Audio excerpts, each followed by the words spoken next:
East Hampton Town Board, we are live. Great. Thank you, LTV. Good morning, everyone, and welcome to the Town Board work session of July 9th here in Montauk. Carol, if you could please read the roll call. Present. Present. Present. Present. Present. If we could all stand for the Pledge of Allegiance. I pledge allegiance to the flag of the United States of America and to the republic for which it stands, one nation, under God, indivisible, with liberty and justice for all. Okay, so we're going to start today's meeting with public portion, and I don't see anyone signed up, so I'll ask for a show of hands if there's anyone here that wants to address the board, and then we'll go to the phones. And then we have two topics on our agenda today. The first is the Soundview Drive zone change request, and Brian Frank will be making a presentation to the board. And then we're going to have a conversation about the amendments to Chapter 255, tree and vegetation uplighting, and that's with Nick Corsitas and Kevin Cooper.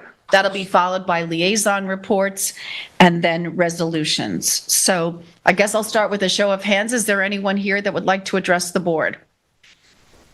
No? Okay. Jason, is there anyone on the line? Not currently. I'm just. We have one. We have one caller on the line. Give me a second, and I'm putting them through. Perfect. Thank you. Hello, caller ending 8764. You're on the air. Good morning, Town Board. This is David Buddha. There's been an awful lot of talk about roundabouts in the town lately. Something about the topic of roundabouts as a potential solution for all of our problems seems to drive people to do crazy things, in my opinion. I do wish that the town would take a very close look at the editorial that was published in the East Hampton Star on June 27th concerning the proposed roundabout on Stephen Hans Pass and Long Lane. I think that there's a lot of information there that repeats what other people have said. There is an alternative solution that would cost little, if anything, to implement as a trial, and it certainly should be explored further. However, the real reason why I'm calling is that there's been even more attention lately to a different location for a potential roundabout. One that, frankly, is makes a lot more sense. There's a much more serious traffic congestion problem and dangers that can be avoided by some traffic solution to ameliorate the problem, and that refers to the intersection of Springs Fireplace Road and 3 Mile Harbor Road. There was a press release yesterday. There was action taken by the governor to sign a parkland alienation law authorizing the town to possibly alienate that triangle of land as a means of enticing the county to use it for a potential traffic circle. There are two, however, serious issues that apparently have not yet been thoroughly analyzed and vetted and dealt with. There was a letter in the Star recently from one of the heirs of the grantors of that triangular park land, which suggests that there is a reverter clause in that grant to the town that in the event that it were to be no longer used for parkland, for open space, but rather for a commercial purpose, which certainly a traffic circle would be, that there might be a required reversion of ownership of that triangle. That's something that you need to deal with and consider. However, I have another thing that really bothers me. The town has apparently proceeded with the notion that 16 Swamp Road can somehow be swapped for the triangular parcel. As you should know, the law that was just signed by the governor states that the land that the town needs to acquire as a substitute for the parkland to be no longer used, it requires that the land has never been used for public open space or park purposes.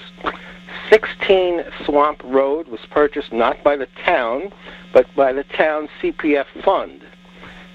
CPF funds cannot be used, in my opinion and my understanding, to create a swap for parkland that's to be alienated. But more importantly, 16 Swamp Road was purchased for open space purposes, has been dedicated for open space, is part of the town's inventory of open space, is part of the town's management and management plan for open space, and clearly was listed as open space way before this whole possibility of parkland alienation came about by the signing of the new legislation. It's not the right piece of property. Any land that the town has to acquire to allow for parkland alienation needs to be, I believe, town funds, not CPF funds, and certainly not one that's already been purchased and authorized to be purchased 2 years ago, taking title of almost a year ago, and has already been dedicated for open space. That's contrary to the language of the legislation and the whole purpose of the parkland alienation doctrine. And I've run out of time, so have a great day. Thank you. Thank you, David. Jason, is there anyone else on the line? Yes, we have an additional 3 callers. I'm unmuting the first one now. Great. Hello, caller ending 0299. You're on the air. Thank you. Good morning. This is Carolyn Logan Gluck calling from Wainscott. Good morning, Can Carolyn. you hear me? Good morning, Supervisor. I'm calling wearing no hats today, but simply as a Wainscott resident. Last week at the work session, the traffic consultant to the town, Mr. Vin Corrado, made some comments that I keep thinking about, and I'd like to repeat to the town board because I thought it was most thought-provoking. He mentioned that roundabouts do not enhance traffic flow, that they are mainly used by the DOT as a measure to promote safety. And what he did say would ameliorate issues of traffic flow are having a series of coordinated traffic signals. He also said, as an aside, that this was something that the town didn't want, and so those were the trade-offs. I just am wondering whether or not this isn't something that the town should think about and look into, whether or not it would be useful to have some sort of feasibility study made examining where these series of coordinated traffic signals would go and what the impacts would be in terms of diminishing the number of cars that travel on back roads. So just food for thought. I know you have a full plate, but I thought his comments were most thought-provoking and for me, and I hope they will be for you as well. Thank you so much, and have a good day. Thank you, Carolyn. All right, unmuting next caller. Thank you, Jason. Hello, caller ending 4602. You're on the air. Hi, good morning. This is Betsy Petrosky calling in on behalf of the East Hampton Group for Wildlife. I'd like to start off first with a shout-out and a heartfelt thank you to all of our town departments that work tirelessly year-round to keep our community safe. Kevin Cooper and his code enforcement officers and staff, our police department, the fire department, EMS, and first responder volunteers, especially coming off of this past holiday weekend like no other with the overwhelming population increase, relentless traffic, and multiple accidents on the roadway. Their unwavering service and dedication to our community is something that I and our group are very proud of and thankful for. The other reason I'm calling into the town board members is to review their denial this summer season to our group for placing our yellow slow down, protect wildlife signs on heavy traveled town-owned roadways throughout our hamlet. Over the past few years, we were given, under the last administration, the go-ahead to place 10 of our signs in each hamlet from Memorial Day weekend through the end of Columbus Day weekend that falls in the middle of October. I don't have time allotted, what is allotted to me here today, to state what Supervisor Gonzalez told us were the reasons for this denial, but will say that we and the members of our community do believe that they help to slow down drivers to save lives, both human and our wildlife. Sherry Thompson, a longstanding member of our group, reached out to Councilman Tom Slight after this denial during a recent Amagansett CAC meeting and asked him to see if he could help us have the board rethink their decision. 2 weeks ago, we submitted to Tom and asked him to distribute to the town board copies of the hamlet maps marked with 3 locations identified in each of the 4 hamlets and requesting that we be allowed to put up a total of 12 signs throughout the town. And I hope today we can get approval on what our group recently presented to this board. Our hope is that we can move this forward for another summer season, which is busier on our roadways than we have ever seen before. And we thank you for considering our request here today, and we look forward to getting a positive response so we can put the signs up. Thank you. Thank you, Betsy. Jason, is there anyone else on the line? We had one caller, but they dropped off. Everyone else has spoken. Okay, beautiful. Thank you. All right, so now we'll go to our topics, and the first one up is the Soundview Drive zone change request. Welcome, Brian. Good morning, Supervisor Burke Gonzalez, board So members. this is your first time here in Montauk. It is. So as I'm walking up, I'm going, God, I hope I'm going to the right spot. But I guess this is the only spot. And I'm not sure, hi, Nancy. I'm not sure if I'm going to be controlling the PowerPoint, if somebody else. You will be controlling it. Okay. There you The go. voice from beyond. So I don't know if is that up on, will that be up on that screen? Yeah, if you hit share screen, you'll see it right there in front of you.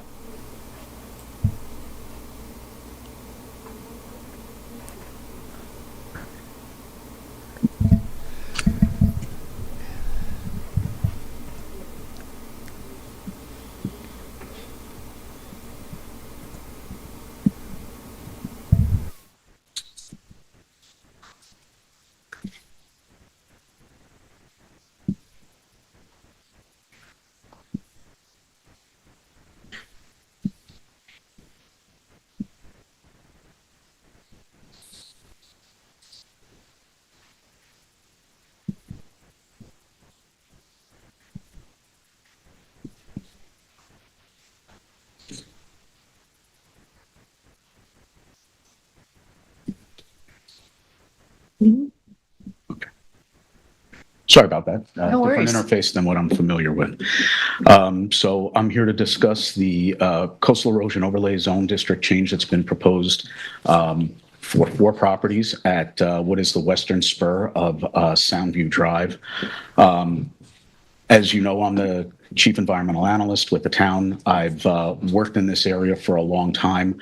I've worked on a number of these properties along Soundview Drive, both in terms of residential construction activities, the reconstruction of the erosion control structures that have been out there. Many of them have been out there for a long time, as well as a few properties where new erosion control structures have been constructed. So I have seen the volatility of that area. I have seen how it has changed over time, and I have seen a lot how the conditions have varied from season to season, from summer to winter, and from year to year.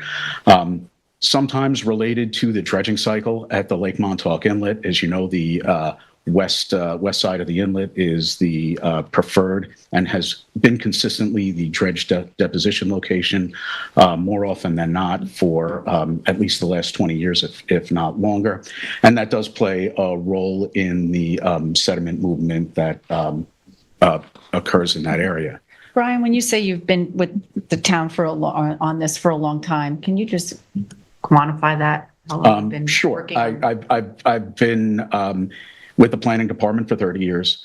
And obviously, the planning board reviews a lot of the natural resource special permit applications that are reviewed by the zoning board of appeals. And as I said, they vary in nature from residential construction activities to the coastal construction activities. I was also very active with the town board in the adoption of the erosion legislation in 2007 that we're going to discuss in a few moments, as well as some other activities. I've been pretty active with the ongoing changes to the template for the Lake Montauk Inlet dredging, and advancing that as that has moved along over the years. Thank you. Sure. These are the properties that are involved in the zone change. It's 180, 184, 188, and 192 Soundview Drive. They are 4 contiguous properties located immediately west of Captain Kidd's Path. They comprise about a total lot area of 7 acres with a little over 760 linear feet of shoreline, depending how you measure it. And it adjoins Culloden Point Park to the west. The shoreline portion of the park is a 14-acre property that is jointly owned between the town, county, and the state of New York. That property has about 940 linear feet of shoreline associated with it, and it has really the only public pedestrian access to this area of I don't think there's really any true public access between the inlet and really a lot along Fort Pond Bay, with the exception of this town, county, state jointly owned property. There is no vehicular access to this area of the shoreline. There is no machine access to this area of the shoreline. And that becomes a little bit relevant later when we talk about one property in particular. But just to show you, this is the area that we're talking about. You can see the 4 properties are circled in red. The legend shows the existing 4 coastal erosion overlay district zones, and you can see where zone 4 begins at the inlet and extends to just east of 180 Soundview Drive. And then 180 Soundview Drive marks the beginning of coastal erosion zone 2, which I'll speak to in more detail. But you can see from this map that the jointly owned property is also contiguous to other open space that I believe is exclusively owned by the town as a result of CPF and the perhaps the Culloden Point subdivision. So the 14-acre shoreline piece is the ownership is a little bit different than the rest of the open space in that area.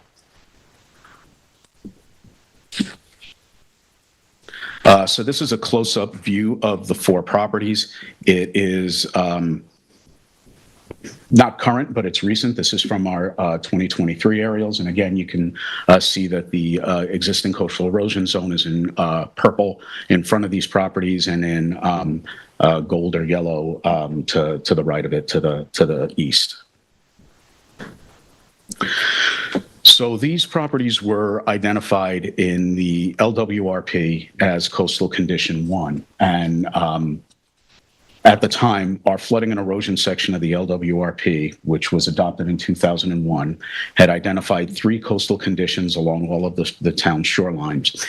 And it was done on a parcel by parcel basis using both a shoreline survey from the surface waters, as well as what I'll call the old aerials. If you remember the large paper aerials that the town had flown on average every 4 to 5 years, from the early 80s through the mid 2000s, when they kind of became a little bit obsolete, and GIS kind of became the standard format for reviewing aerial photos. But using those resources on a parcel by parcel, the coastal conditions of each of the properties were identified. Coastal condition 1 was identified as areas that are predominantly containing no shore parallel hard structures. Brian, before you go on, may I ask, those aerials you're referring to, the historic aerials, do they exist? They do exist. We have them archived. So we also have them scanned. So there are they're available digitally, and the old paper ones are buried in a basement, but they do exist. Thank you.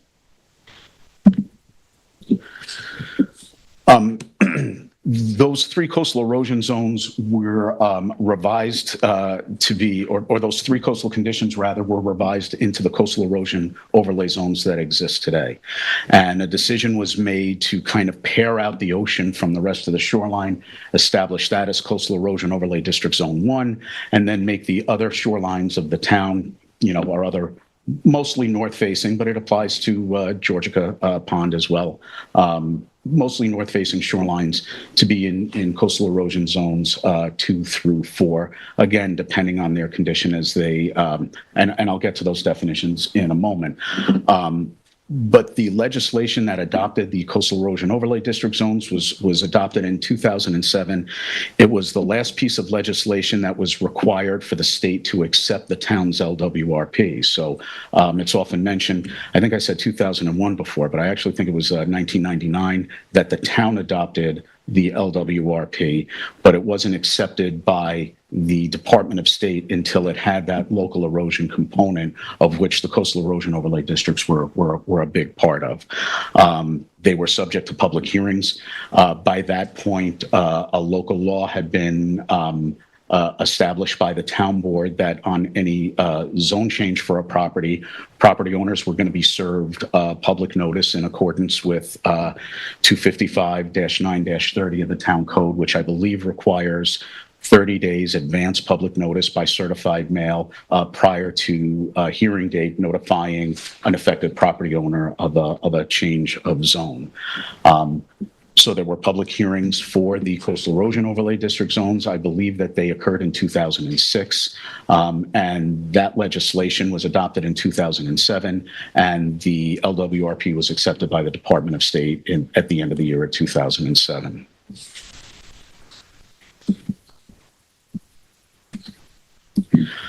So these are the 4 coastal erosion zones in the town.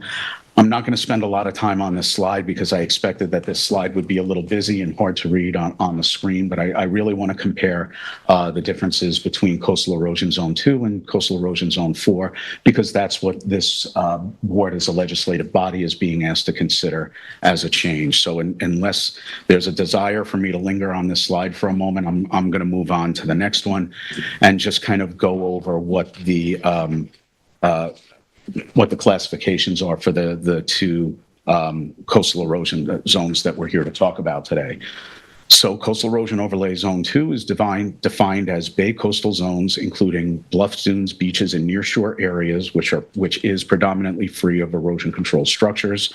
And coastal erosion overlay Zone 4 is defined as bay coastal zones, including remaining bluffs, dunes, beaches, and nearshore area, which contains numerous erosion control structures. Within this zone, the loss of natural resources and features such as bluffs, dunes, and beaches mean that in many cases, erosion control structures remain the only protection against flooding and erosion. Sorry, I've got a little bit of something over on my screen there.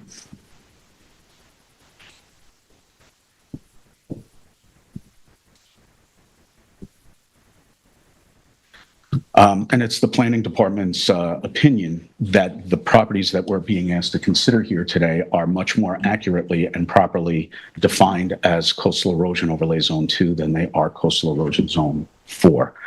I think there was a suggestion that perhaps maybe there was a mistake, an oversight when the LWRP and the coastal erosion zones were adopted, and I don't believe that's true. I think if you look at the history of both the LWRP and the adoption of the coastal erosion zone, the town's look at the shoreline was pretty meticulous in both cases. I can say that for sure in 2007 because I worked on it personally. I attended that public hearing.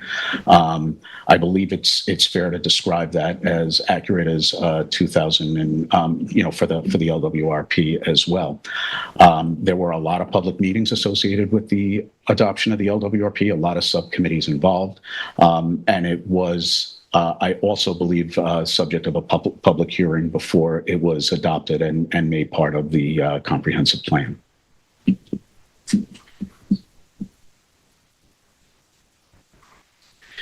Throughout this time, the coastal erosion zone boundary was always identified at the western limit of Captain Kidd's Path. The western limit of Captain Kidd's Path represents the area that had been the western extent of shore hardening that had been legally established at least prior to 1984. If you take a look at our at aerial photographs, you'll see that it looked like that area was hardened in the late 70s collectively, and it's certain that those erosion control structures existed as of 1984.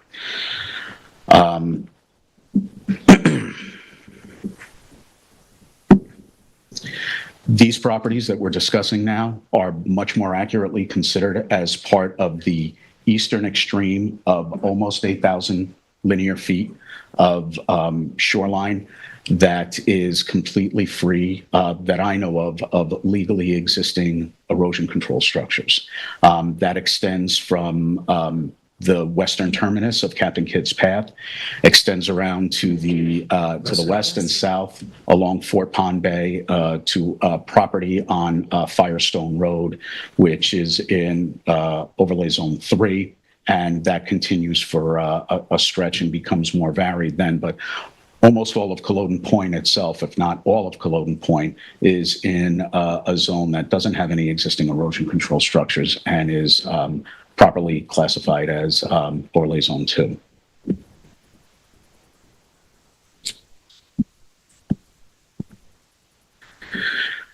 I have this description of the LWRP here. There was also a thought that perhaps maybe the severity of the erosion was not well known at the time, and there were some materials submitted that included excerpts from an Army Corps of Engineers study that showed the sediment deficit west of the inlet. And I think that had been pretty well known from the start. Everybody was well aware that the inlets, like most inlets do, serve to interrupt littoral processes. The jetties are substantial shore perpendicular structures. The erosion downdrift of that had always been severe, and that's why those properties were in Coastal Erosion Zone 4 in the first place. And it is compounded by the extent of shore hardening. So you have a sediment poor area to begin with. You have interruptions from the inlet, despite the best efforts of taking the sand that shoals within the inlet and putting it on the downdrift beach to try to mitigate that interruption as much as possible. And then you have the added factor of the hardening of those shorelines, which further starves the sediment to the west and also increases the interaction of waves with the hard structure, which is also a factor in unarmored properties in terms of coastal erosion. I don't know if it's necessary to read the excerpt that's on the slide here, but I do think it's important to point out that erosion problems have also resulted from insufficient setbacks aggravated by the effects of erosion protection structures, construction of which has progressed westward in a typical chain reaction of downdrift beach loss and attempt at structural response. And I think that's important to point out because the idea of the LWRP was that if you keep doing what you always did, you're going to keep getting what you always got. Mm-hmm. And the idea is, this quote in the LWRP uses the term chain reaction. Other literature sources will describe it as a cascade effect or a domino effect. But if you really focus in on a micro level and lose sight of the resource on a regional level, you end up cutting up the properties and you end up with a continuation of what you had prior. I don't need to tell you the emphasis that the town code places on the importance of the town's natural resources, especially its coastal resources.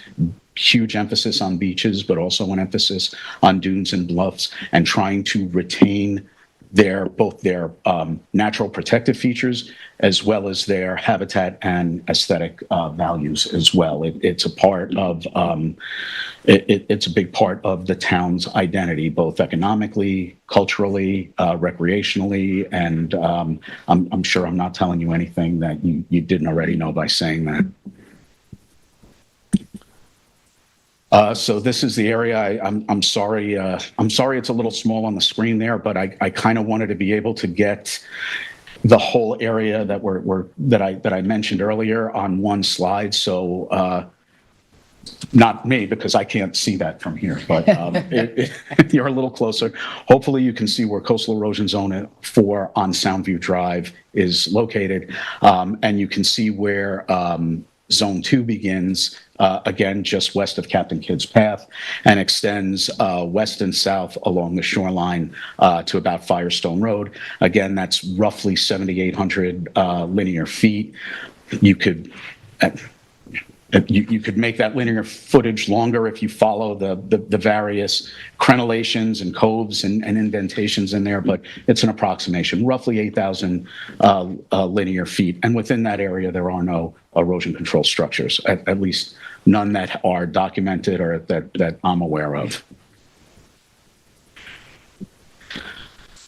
I think there are also some significant differences in the environmental conditions of these properties, and I think the properties that we're talking about today have much more in common with the other properties to the west than they do to the east. To the east, you really have very little dunes left. You don't have much change in topography. In contrast with this, this area, these properties are part of the Culloden Point, New York State significant coastal fish and wildlife habitat.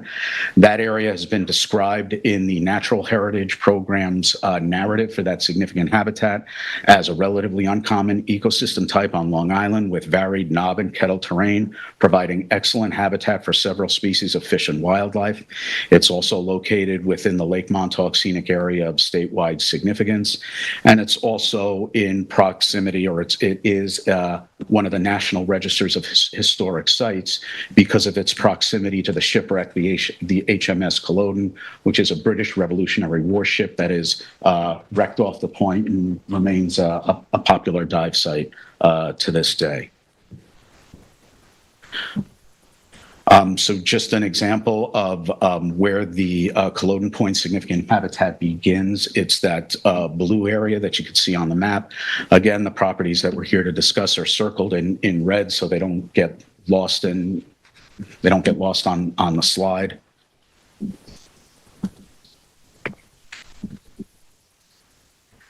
And this is part of I believe it's the North Neck subunit scenic area of statewide significance that is part of the Lake Montauk scenic area of statewide significance. And you could see where it excludes most of Captain Kidd's and a good portion of Soundview Drive until you get closer to the inlet. Just by a little bit of comparison, I don't think there has been a big change there was a big change in the environmental conditions from the adoption of the LWRP to the adoption of the Coastal Erosion Overlay District zones. This would have been a little bit too busy to get a side-by-side comparison on one screen, but this is what the area in question looked like in 2001, which is probably the closest digital aerial I could get to 1999 when the LWRP was adopted. And this is what it looked like in 2007. Very similar environmental conditions. Again, the planning department believes that this was properly identified as coastal erosion, coastal condition 1 in the LWRP, and overlay zone 2 in the local law that adopted the overlay districts.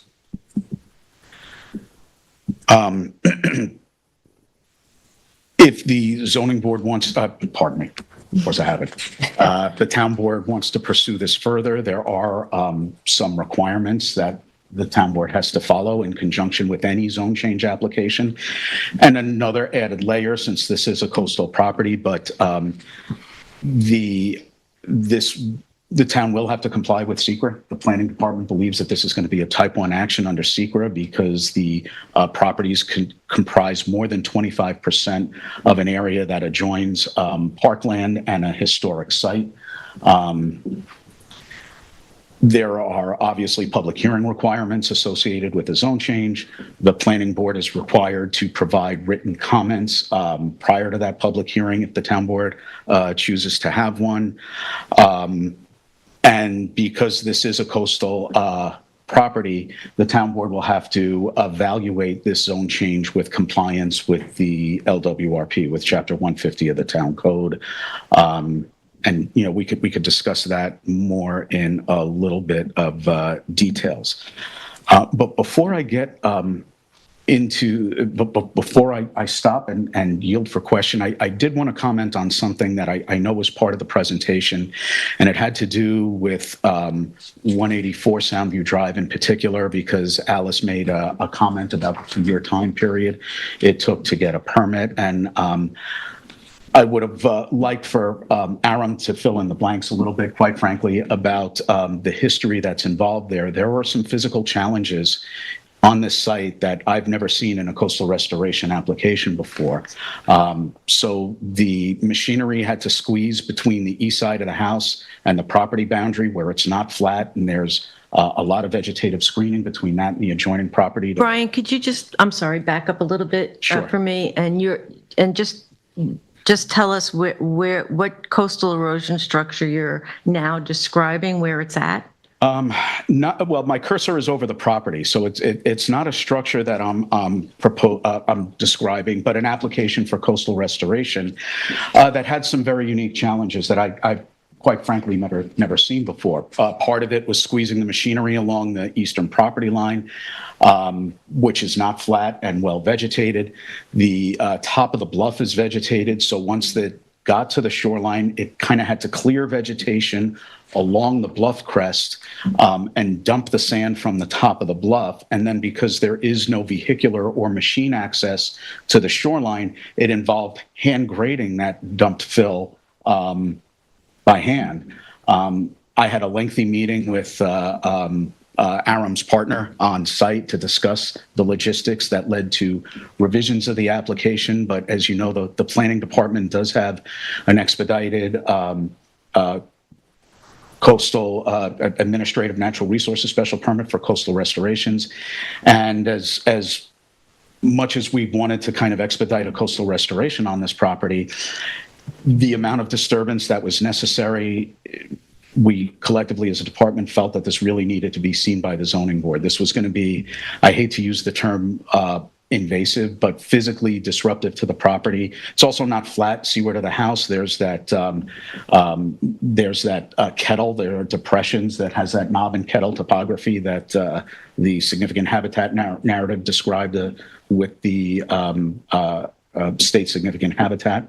So there were some challenges there. And from the time that the application was first submitted, that property had been a sheer face, pretty much a straight vertical face on that bluff. And I'm not sure that the time difference would attribute any increased residence time of that sand. It was, if it's something the applicant, the property owner wanted to go forward with, that's their choice. You can learn more about the issues with that if you either watch the hearing that the zoning board have or just physically review the file and the board's determination. But I would respectfully offer that I think the impact that any coastal restoration was going to have with that kind of limitation, having to do all the grading by hand, very small machinery access in an area that was going to be operating near the bluff crest, was going to be hard to say what the benefit of that to the property owner would be. But I think that there is a sense of urgency on one of these properties, and I can appreciate that. And I think the best way to address that in a future application is a pre-application meeting. And I think a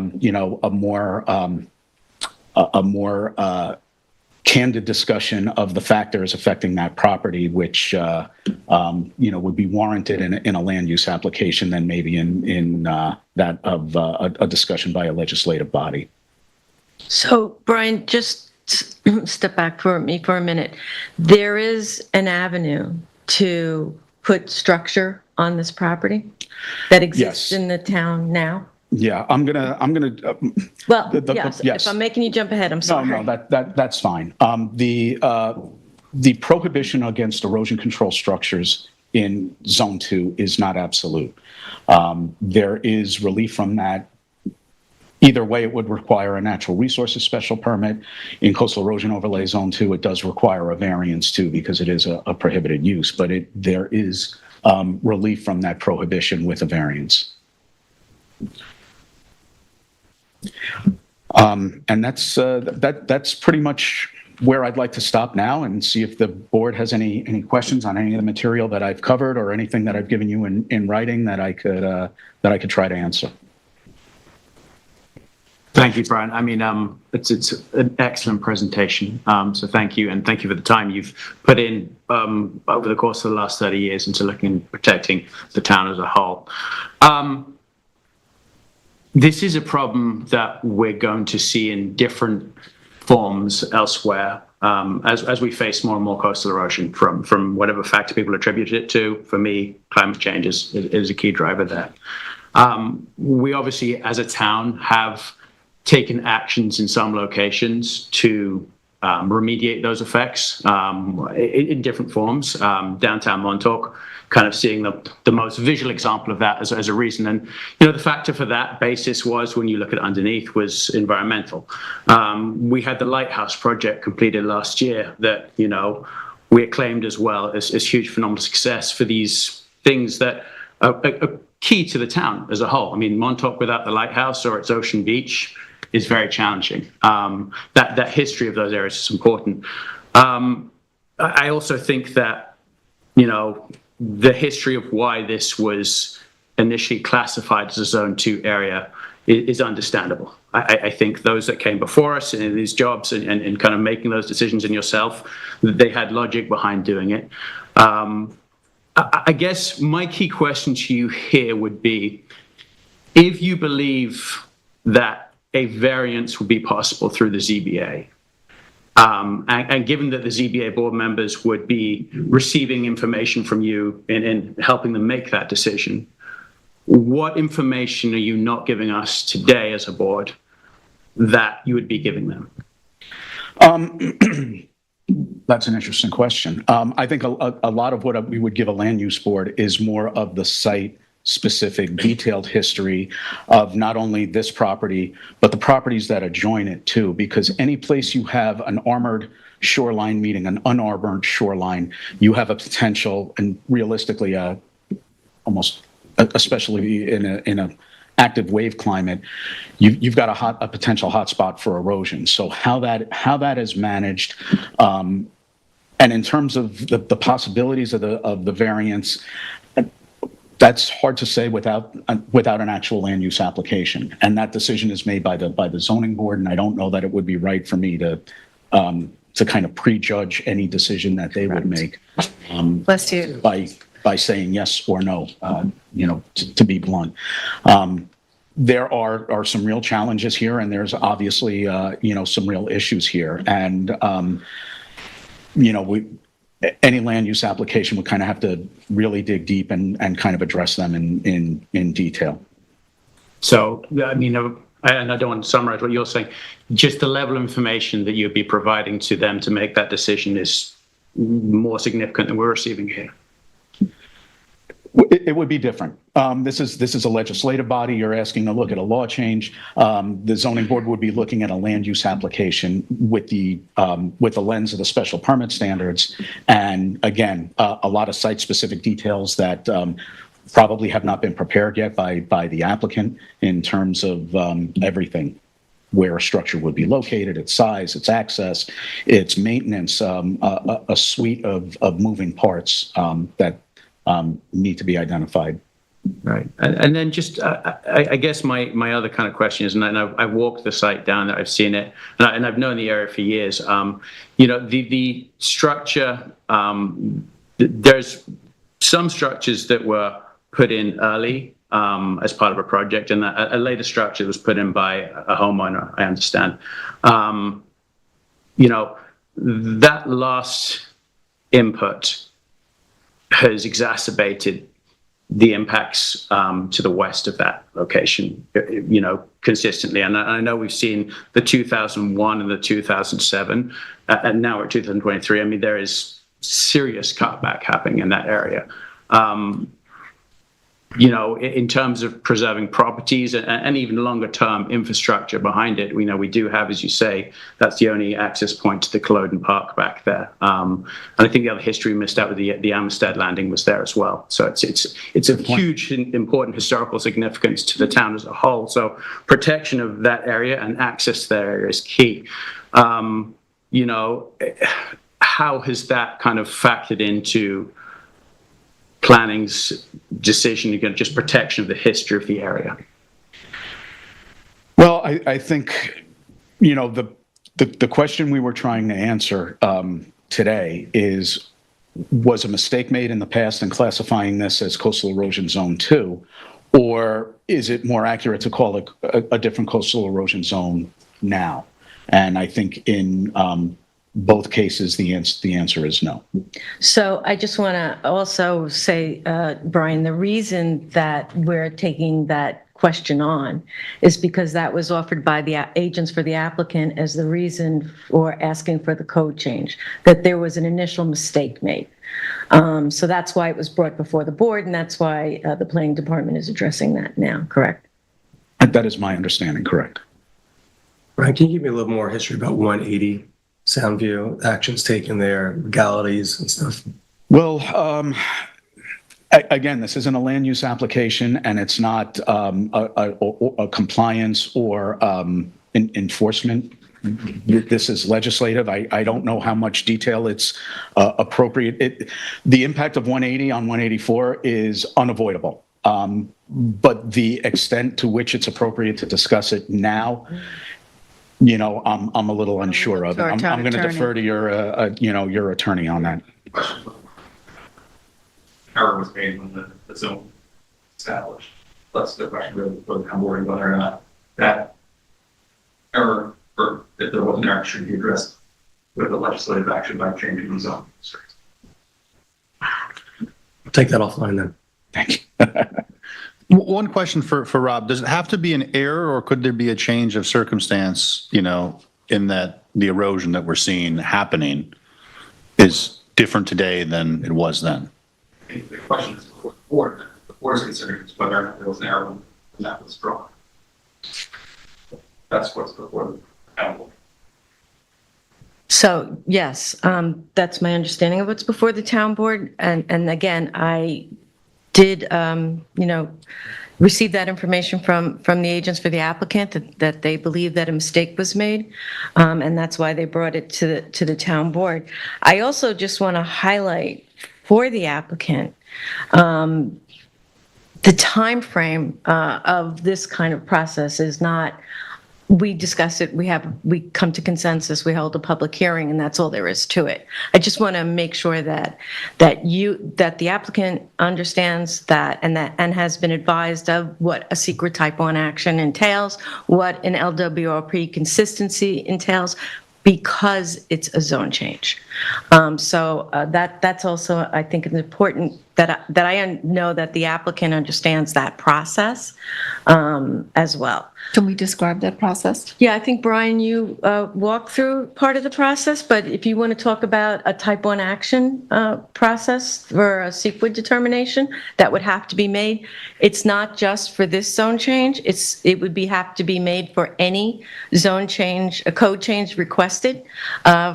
We just had another request last week in an entirely different situation, and we also wanted to make sure that the applicant understood what is the CEQA process and what it meant to be a type 1 action.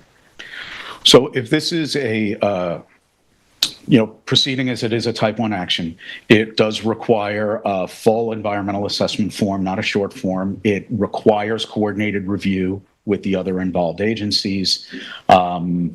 Again, you'd need to get the comments of the planning board prior to holding a public hearing, written comments from the planning board, and you have to you would have to reconcile the zone change with the LWRP and make a determination that changing the zone on the coastal zone on this property from 2 to 4 is consistent with the LWRP. And what does that involve? I think it takes a look at. It involves looking at the language of the LWRP and seeing if this is consistent with, the spirit and the policy guidance, which I think it's going to be. I think it's going to be difficult to reconcile this change with the LWRP. And then with the state LWRP, because we're subservient to the state oversight, the Department of State oversight of the LWRP, that they would have to also then be sent to the Department of State. And we wouldn't be able to act until approval was sent back. That I'm not sure of. Rob probably would be better for that. So any code change that we would do would have to go to the state? Right. So I just want to get all the pieces out there for the public and for the applicant particularly. It would have to go to the state, but at what point in the process, that I'm not sure of. Board members have other questions for No, Brian? I'm good. No questions. Comments, maybe. Go ahead. I mean, look, well, first of all, I have a great deal of respect for Brian and the work he's done for the town. He's always incredibly thorough and knowledgeable, and this time, like always. So I appreciate that. I am very sympathetic to the applicants here, though, in that, they're 4 residential properties that are directly adjacent to, hard structures that exist. I guess they were pre-existing, when the LWRP came out, but clearly being affected by those hard structures. And so I'm not comfortable saying there was an error. It sounds like a lot of intentional thought went into this at the time. But looking at the effects that, it seems like those hard structures are having on these properties, I am somewhat open to including these in that other erosion overlay district, because I don't think it's true that this area is predominantly without hard structures, because directly to the east we have them, and I think that those are having an effect. So I understand. I think there's some. We use caution here. Look, we're not a town that advocates for hard structures, because hard structures cause problems like this, and so you do want to stop that someplace. The reason that I'm open to this is because I think to the east, it turns into parkland. Not that we want that to be eroded, but there's a clear delineation, I think, to the east of these residential properties where things change. And so I'm not worried about the creep going farther east, because I think there would be no applicant for that. It's town and county land. So I just want to express an openness to it. I do think, as Kate has highlighted and Brian, it would be a very big process, and who knows where that process leads. So I'm not convinced. I don't think that there was an error, if that truly is the question we're answering. I'm not convinced by that, but I just wonder if there's not a way to revisit. And it seems like maybe our advice today is that there's not, but a change of circumstance, which is the circumstance of the active erosion happening today, as opposed to over 20 years ago. So I agree with that, Ian. I just think the appropriate place for that evaluation, which would happen on a property basis, a very microscopic look at this application, exists in the town, and I think it's going through the zoning board process. It would still have to go in front of the zoning board for natural resources, but I think it'd be more appropriate to go before the zoning board for a variance. And I was on the zoning board for 9 years. It would not certainly be the first application or the last, but I think that process, with its set of conditions for variance approval, and also that the applicant also has legal recourse with an Article 78. I think that being a specific to that each property is a deeper look, and by people who will get more information than us and have a better handle on reviewing these types of applications rather than changing the code. That's my opinion. Can we go back to a page, and unfortunately my nitpick is there's no page numbers on here, where the title is Significant Differences Between the 4 Properties and the Properties to the East.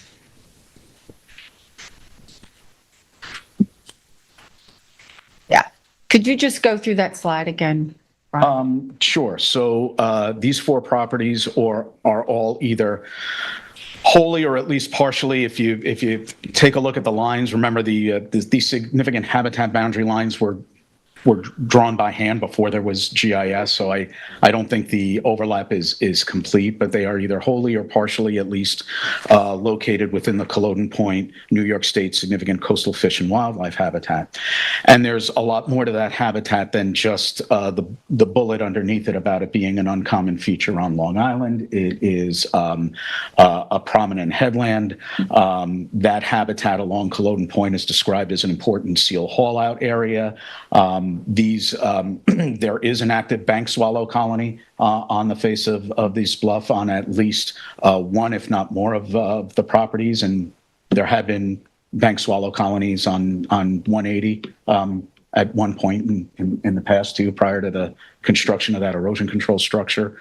And this is this is a glacial headland, and it's a prominent headland, and it's both its habitat attributes away from the coastline and its features of the coastline contribute to its inclusion as a scenic area of statewide significance. That's why I would say that this area is part of the scenic area of statewide significance. And again, there is a historic site. It's the HMS Culloden that made this eligible for inclusion as a national historic site. I should have included the history of the Amistad in that as well. So my question, Brian, is even though there are it's not private property, it's public property, it's owned by the public, all of this land, whether it's private property or public property, it doesn't impact potential impacts to the open space. If a for property revetment was placed in this area, there would be impacts to that property, no matter who owned it. So I think that's a concern as well. But again, for me, I think there's an avenue for the applicant to seek relief from the town code through the Zoning Board of Appeals. If that avenue didn't exist, I would think code changes were the only way that people could get things done, but it's not for me. We have a relief process in place. And that potential impact of the public resources, as you mentioned, Member Rogers, is an example of something that would have to be reconciled with the LWRP, to kind of come back to the supervisor's question a little earlier, what's involved in that. You would do a coastal assessment form that would answer a bunch of questions about impact and access, and we don't have to get in the weeds in that at this moment, but that is an example of a consideration that would go into evaluating consistency with the LWRP, in my opinion. Do you have, Well, I mean, David or Tom? I think the difference here is looking at an applicant or applicants. Like Laos Point 4 that came in does multiple applicants come in on one application instead of a change of the regis or the change of the zoning change. And that's a possibility too, because the town has seen that in the past also. Then too, but I believe that also had some very similar features to what's happened here, in which the coastal erosion structure inhibited decimated locations there, but also backed up against actually it might have been private land, but in a trust also then too. So there is a way to do it through a packaging of applicants into one application. Would that be correct? To the ZBA, yes. Well, correct. Joint I'm going application. similars because there's no applicant here right now. We're talking about a request of a grouping of properties. It's not necessarily an applicant. The applicant would have come in the future. For specific land use activities, yes, but for the legislative change, you have I guess it's semantics, but. I mean, this is obviously an area that's eroding at a significant rate, and we're in the summer season. We're about to go into the winter season. Just means by which to expedite this, within the ZBA's realm. Are there ways to do that too in these kind of situations? Well, I think a pre-application meeting, and I think a more fulsome discussion of the history of the structures in this area than has been had with the town board to date is necessary.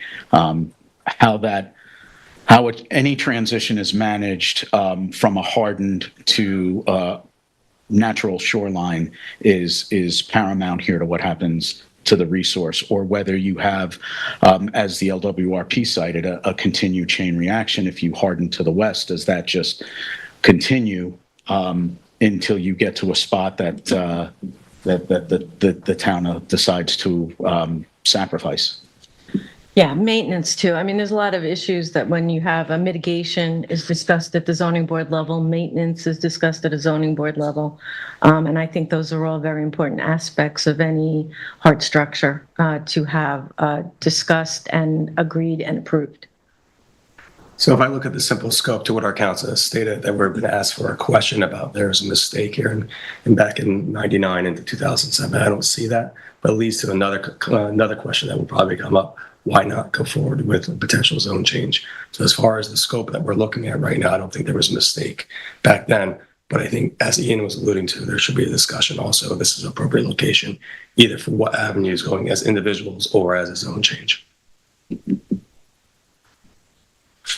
I agree. I believe that, great thought and care and deliberate manner was taken when this was classified as Zone 2.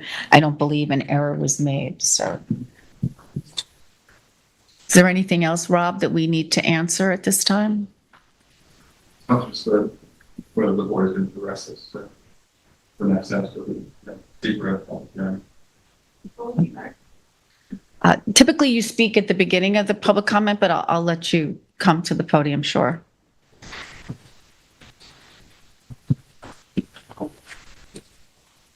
Thank you, Brian. Welcome, Alice. Thank you. Thank you, board members. I'm Alice Cooley of Matthews, Curse, Cooley, and Choron, PLLC in East Hampton. I'm joined here today by the owners of 184 Soundview Drive, Maurice and Sarah Uticone.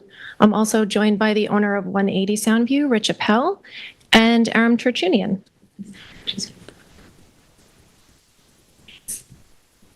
You can move it.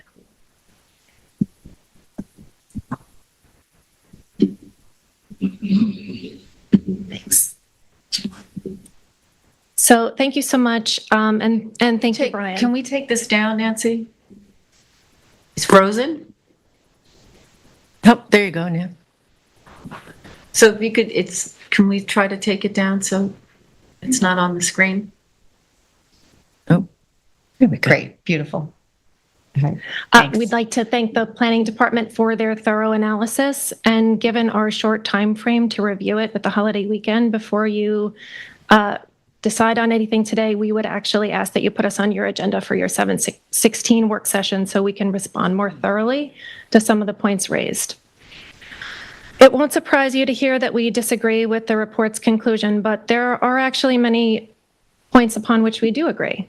We agree that the jetties have contributed to the erosion on Soundview and Captain Kidd's Path, and that the hardened structures on those properties contributes to the erosion on the subject properties. We agree that the establishment of the town's overlay zones was the product of detailed analysis of all the town's shorelines. But we do respectfully point out that this beautiful town has many shorelines and many properties. And we think that these 4 properties were overlooked for inclusion in Zone 4. Saying this area is predominantly free of erosion control structures is belied by the facts. It requires us to literally close our eyes. It requires my clients to close their eyes when they look out their windows upon their direct neighbors' bulkheads and stone armor revetments and their own rapidly eroding bluffs. We will not and we cannot do that. 180 Soundview is directly next to a steel bulkhead and stone armor revetment. In fact, the bulkhead next door at 38 Captain Kidd's Path actually encroaches onto 180 Soundview by almost a foot, with permits issued by the town. So while these individual properties may be predominantly free of erosion control structures, the area is clearly not, and these properties are certainly not clear from their effects, and hardened structures are the only means of protection. Chronic bluff erosion has been recorded since the construction of the jetties in 1926. The Army Corps of Engineers has acknowledged this erosion and addressed this impact over the years by placing sand dredged from the channel on the beach west of the jetties. We are not trying to question the overlay zones as a whole, but merely the misclassification of these 4 parcels. And I think the defense of the initial classification does not consider all of the information that we have provided by our experts, and the fact that the LWRP itself leaves room for updates based on new data. The LWRP encourages you to look at that data and make changes and updates. So it is consistent with the LWRP itself. It's in the language. This report states that the coastal erosion overlay zones were considered lot by lot, which conflicts with my basic understanding of zoning and the language in the LWRP and the town code. The LWRP's coastal conditions references areas. An area is a region or a part of a town. The section of the code that outlines the overlay zones calls them just that, and a zone is an area or stretch of land having a particular characteristic, purpose, or use. How can a lot be considered without reference to its directly adjoining neighbor that has a bulkhead and a stone armor revetment? Speaking of neighbors, we are not interested in pointing fingers at our neighbors, as this report seems to suggest, because each neighbor would keep pointing east until they reach the inlet. We are looking for a solution to a very real problem. And once again, I will state that we are asking you for your help because only you have the power to fix this mistake and have due regard for the need of these individual property owners as set forth in the LWRP's policy goals. And I understand that you would like us to seek relief from the zoning board, but as I think you know, the zoning board would be very unlikely to grant this relief.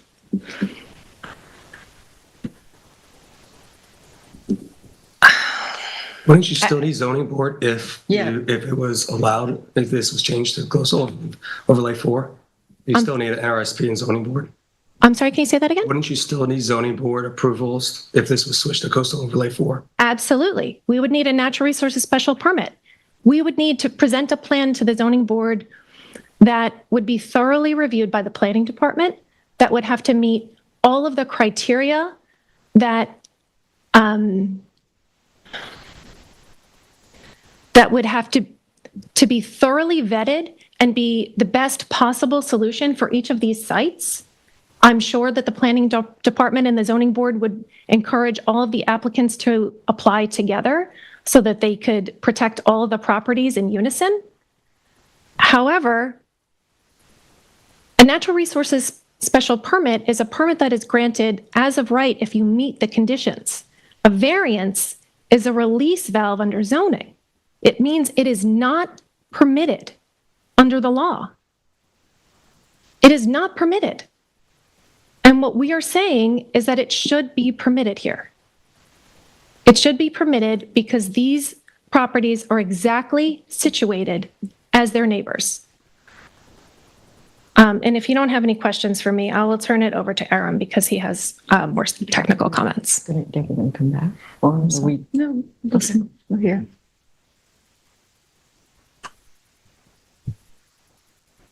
Welcome, Aaron. Thank you, Supervisor, members of the board. My pleasure to be here. Love coming to Montauk. Thank you for having me. I'm going to be brief because I'm going to give you a bunch of paper and you can look at it at your leisure.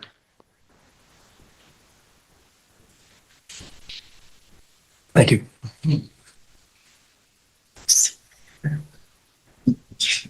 Thanks, Aaron. Thank you.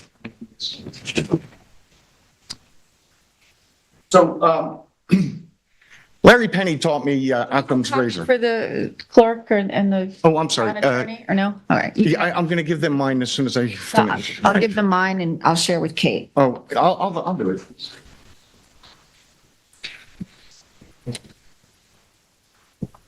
Okay, Fig Marshall, thank you. Oh, Alice is giving me. Great. Madam Supervisor, members of the board, my name is Aram Tertunian. I'm a coastal geologist and environmental scientist from West Hampton Beach. I've been working on the South Shore beaches for about 40 years. As you're probably aware, my firm's been involved in numerous beach restoration projects and probably done the most applications in front of Brian Frank and the zoning board when it comes to the type of work we're discussing today. But, Occam's razor says, the simplest solution is usually the right one. I paraphrase a little bit.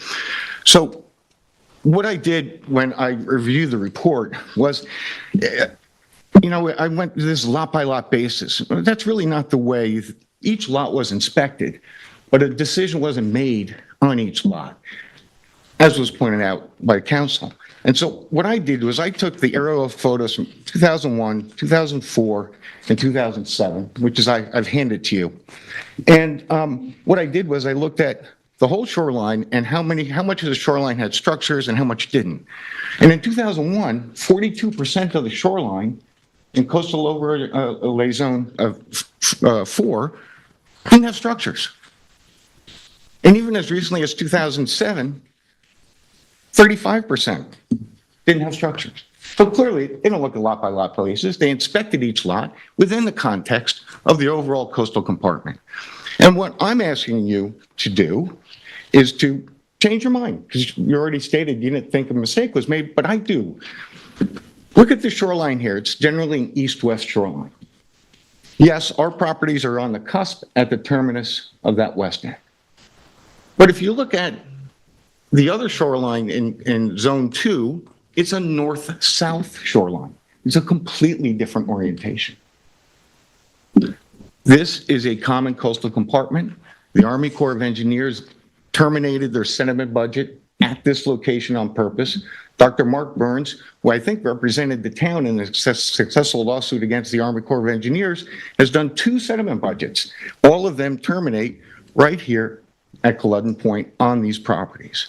So I think a mistake was made, and I think it can easily be corrected by this board.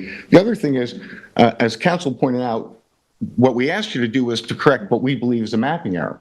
But I'd like to expand that a little bit because I carefully looked at the description of coastal erosion overlay zone 4, and the last sentence is really important because the last sentence says that shoreline protection structures are the only thing that's going to work. And quite frankly, that's the case here. So by mapping definition and by the definition in the description of the code itself, where the only thing that's going to work here is some type of shoreline protection, I think it just meets it. I think it's a simple case, and I think that the board should adopt that. I'll give you one last piece of information.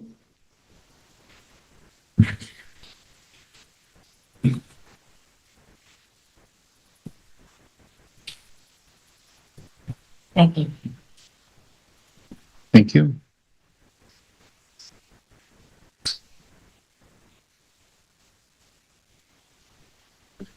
This is the an annotation of figures 5 and 6 on page 6 of 14 of the report that I reviewed. And the text in the report says that there wasn't a significant change between 01 and 07. I say, no, just look at these pictures and look at my annotations. In 01, there's a significant sandy beach. There's vegetation growing seaward of the toe of the bluff. And the bluff, although it's eroded, is a low bluff. You can tell by the shadow. Right. But then you look at 07, the beach is much narrower. Now it's a rocky, cobbly shoreline, indicative of high rates of erosion. And the bluff cut, the scarp is much higher, as you can see by the shadowing. So this is a serious change in condition, which is accelerating. And the reason that only a shoreline protection structure will work here. So, I don't want to, belabor the simple points I'm making. I have a lot of statistics that I did, but I think it comes down to basically half the shoreline didn't have structures when this was adopted. So it's clearly not one lot at a time. This is an east-west oriented shoreline, not a north-south. All of the sediment budgets ever done by all the credible science and engineering says that these 4 properties are part of that east-west system that originates at the inlet. The other thing I'll say is, as a result of this high rate of erosion, the barn swallows aren't there anymore. They're not nesting in the bluff because the bluff is eroding too fast. But if we stabilize the toe of the bluff, then the bluff itself will become stable and the barn swallows will come back. The other thing I just want to point out, well, that's it. Like you put like things together, you don't separate them. These are 4 residentially zoned properties. This is not state and county and town parkland. It's an east-west shoreline, not a north-south shoreline. It's part of a system that's been clearly identified and described by highly qualified people, Dr. Mark Burns, and also the Army Corps of Engineers. What makes this unique compared to other potential locations in the town of East Hampton where different coastal overlay zones meet?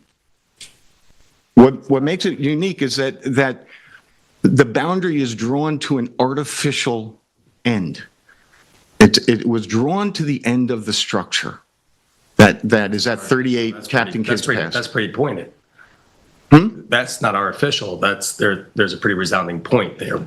No. Well, there's a point because they put in a steel bulkhead. That's why there's a point there. But that's an artificially defined point. In science and engineering and even in boundary law, you always go to the natural feature. The natural feature always controls. The natural feature is the eastern terminus of Culloden Point, which is the western terminus of Culloden Point, the northern terminus of Culloden Point, which is west of our properties. That's the natural point. And that's where natural boundaries should begin and end. And if you're looking at a natural boundary, which clearly the zone is intended to do, adding 4 more properties into 5,000 linear feet of shoreline, where almost half the shoreline wasn't structured to begin with, including the area right next to the inlet, and the area dead in the middle. Just leaving these 4 off, I mean, just look at it. It doesn't make sense. It doesn't make sense on its face, but now you have the facts. I don't think you answered my question. It was a request of a comparison to other locations in the town of East Hampton. I'm not aware of another situation like this. I don't know how to answer the question. Maybe you get some memo then. If you do a little more research on that, how this might be compared to other locations, if there are other locations there. Okay. We can do the same. I can do that. Thank you. Thank you. Thank you. Thank you. Go ahead, Sarah.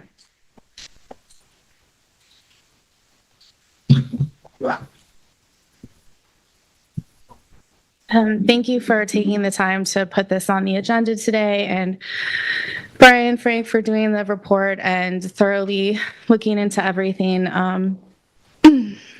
Sorry, when it's your house, it's hard.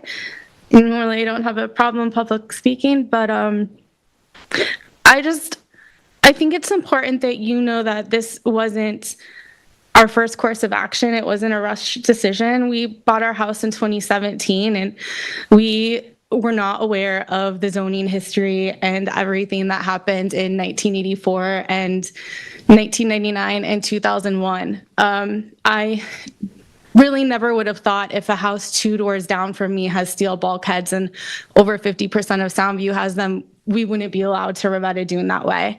But that wasn't what we wanted to do. We started this process in 2018. I think we filed our first application for a soft revetment in 2019. We want to keep our dune. We wanted to do it with sand. We wanted to do what we were allowed to do by right, by law. Unfortunately, that application took a very long time. And by the time it got approved, and I think it was November of 22, but we didn't find out until January of 2023. It was too late. There was too much erosion already. Even in the technical analysis memorandum that I think Mr. Frank prepared, it says sand's really not going to do anything for you because of the other existing hard structures on Soundview. And at that point, it was also, what you and your neighbors do really impacts it because you're on the end here. And the right way to revet this is to work with your neighbors and have a similar solution.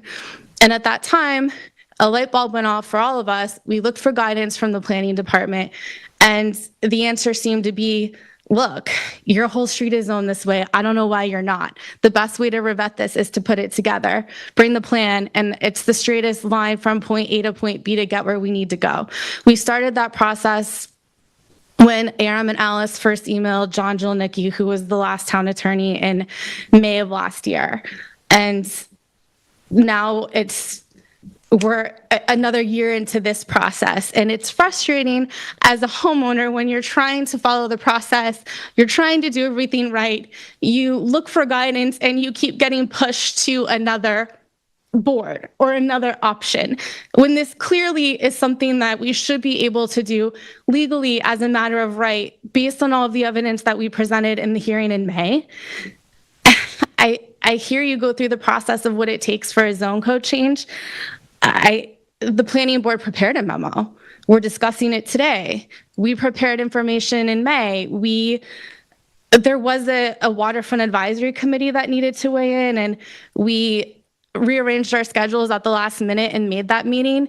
It was by Zoom. It was disheartening that some of the members of the committee didn't make it or joined late and missed everything, but we still haven't even gotten a response from that committee.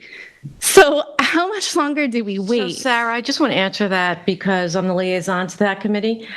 I asked Brian Matthews, Alice was a few minutes late to attend that committee, if we can record it in case any members were not able to. Brian granted us permission on your behalf. We did record it. The Waterfront Advisory Committee is going to meet this month. However, since they hadn't heard any information other than what was presented by your council, they opted to review this presentation before they made their full decision. So that decision will be forthcoming. It's the process. Nobody missed any information, and the meeting was recorded, and I think we announced that at the time. I'm glad to hear that. That's good to know, because we're trying to meet every step along the way that we need to, so that we can save our homes. And that's what I'm talking about in terms of process. That's not an advisory committee. It's a waterfront advisory committee, but that's a codified committee. So the steps that I'm outlining, which I want to make sure your council gives you all the steps in any case, in either situation, whether we do it or the board does it, it's important for me that you know all the steps. That's a step in the process that cannot be avoided. It's not just willy-nilly we're throwing it on top to slow things down. So I hope you're getting, I want to make sure you're getting the proper counsel on what the process is. Thank you. I appreciate that. We were counseled that it would be extremely unlikely and nearly impossible to get zoning relief on this for four properties in a row. And that's why we chose to go this route. And I mean, I don't think it's impossible. I think town boards change zoning laws all the time when there's new information. And certainly a lot has happened in this property from 2001 until where we are now in 2024. I guess I just hope that you do move as quickly as you can, and that the bodies that need to meet can meet, and we can do the process, because the amount of erosion in the last few years has been drastic, and we don't really have any more time. And it's not like we just showed up here. This is a process we've been working on for over 5 years. Thank you. Thank you, Sarah. Sure.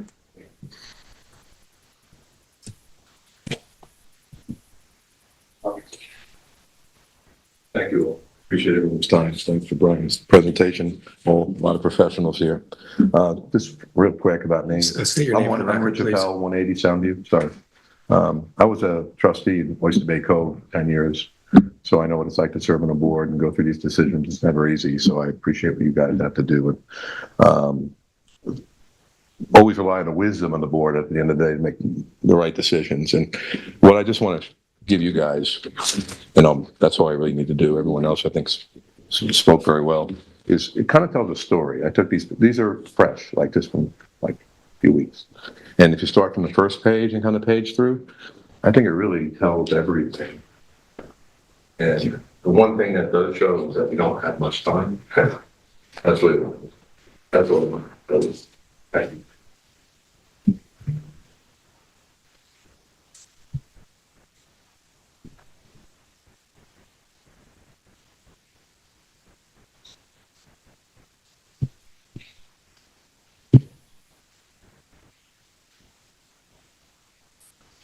Oops.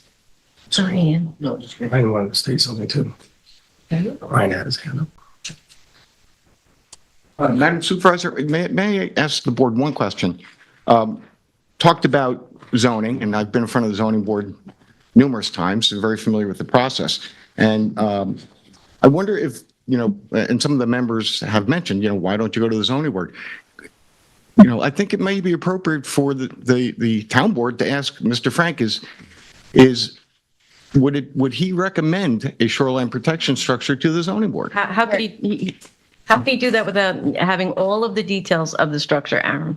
In concept. That's not what, no, we don't. I'm asking the question, and you responded, but I would say Mr. Frank expressed that he's intimately familiar with the site, has been there numerous times, Aaron, you don't and has have just an written a detailed application. memo about I it. think that's an unfair question to ask a town planner to assess an application, a potential application in the zoning board without any details whatsoever.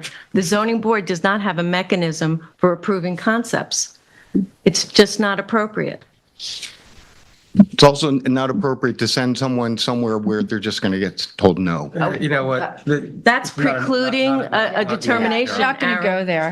Thank you. That's not helpful. Brian, did you have Brian, something did you want to comment? Thank you, Mom. Thank you, everybody. I'll be as brief as I can, and I realize that You don't need to be as brief as you can. Well, I You need want to to say be. what you need to say. But, and I realize, these types of issues are among the hardest that I deal with as a professional. So I, anyway, maybe it comes with the territory, but it is it is difficult sometimes. Regarding Alice's comments about the regional approach of of what an area is defined as, and I don't want to misquote her. But what I would encourage you to do as town board members is to take a look at other areas of the town. You folks have GIS, you can bring up the erosion overlay zones, and you can see how they align with the conditions on the property. And we've discussed what the definition of Zone 2 is. Zone 2 is a bay coastal zone that is, just to paraphrase it, which is predominantly free of erosion control structures. Zone 3 is a bay coastal zone which contains erosion structures which are isolated and discontinuous, or which have no substantial flooding or erosion protection. And 4, where, just paraphrasing again, the natural features are so diminished that shore protection remains the only option. And I think if you were to take a look anywhere around the town, take a look in the inner harbors in 3 Mile Harbor, take a look inside of Lake Montauk, take a look at the Outer Bay, anywhere in town, I think you will see a consistent application of the coastal erosion zones as they're defined in the town code, as they align with the properties that you see in the field. And if saying that that's not a lot by lot basis, if that's not the right way to describe it, then that's my characterization. But I think you could take a look anywhere around the town, and I think you will see a consistent application of the zones as they are defined, placed all along the town's shorelines. That's kind of the point about, that was a comment I wanted to make about Alice's comments. With regard to Aram's comments, it's a minor point, but the bank swallows were on the Uticones property the last time I was there. That was a couple of years ago. Excuse me. That is wrong. That's all. Okay, excuse me, Maurice, please. I just can't take people on. It's not He said- It's not a lie. I'm telling you, the last time I was there, they were there, and I'm sorry you feel that way, but I know what I saw when I was there, and I think we're also, my disappointment or my frustration here is we're not talking about what the most significant cause of the erosion at 184 Soundview Drive is. And I don't know if this is the proper forum for that or not, but that's what I was alluding to before about a more fulsome discussion of the factors affecting that property and how it can or should be remedied. And I think that's something that could be shared with the board by the sponsors of this if they choose. And that might be, again, a better format of that. But there is something that has changed over the last 10 years in that area. It has always been west of the inlet. Those properties to the east, most of them have been hardened for many years. The amount of infill of new erosion control structures between the west end of Captain Kidd and the inlet is not that many. Most of that, there's a pocket beach by the Culloden Shores property until you get towards the end of the east end of Captain Kidd. There's been a little bit of infill in there over the years, but that area hasn't changed very much. There is a more recent change. Part of it was precipitated by Hurricane Sandy, which changed the shoreline on a level that the storms before it had not, by my observation. And and what I would characterize as my response to Sandy is a big factor in what is happening at one of the 4 properties. I think it's also important to note these 4 properties are not eroding equally. There's one that is a hot spot, and there's one that's a hot spot. Would that be considered more avulsion instead of erosion?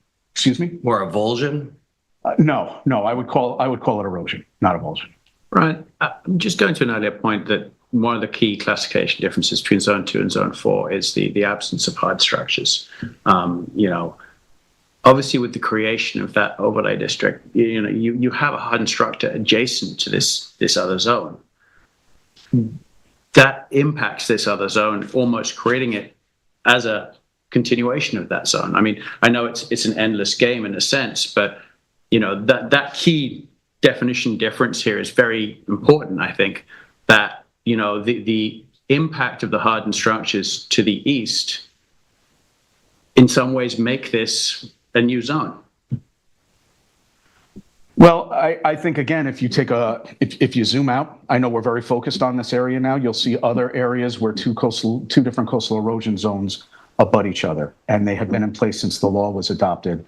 And, there's a reason why one zone ends and another zone begins. Right. But I mean, I appreciate that is the case. There's 2 zones. But the geography here is also potentially unique compared to those other areas, with the impacts it sees from storms, as you yourself mentioned. Like, when Sandy hits this shoreline, the impact's intense. There's nothing else between for miles. So to your point there of the uniqueness of this area, is there a possibility that the implementation of those hardened structures change the geography adjacent that maybe this now should be considered as up to?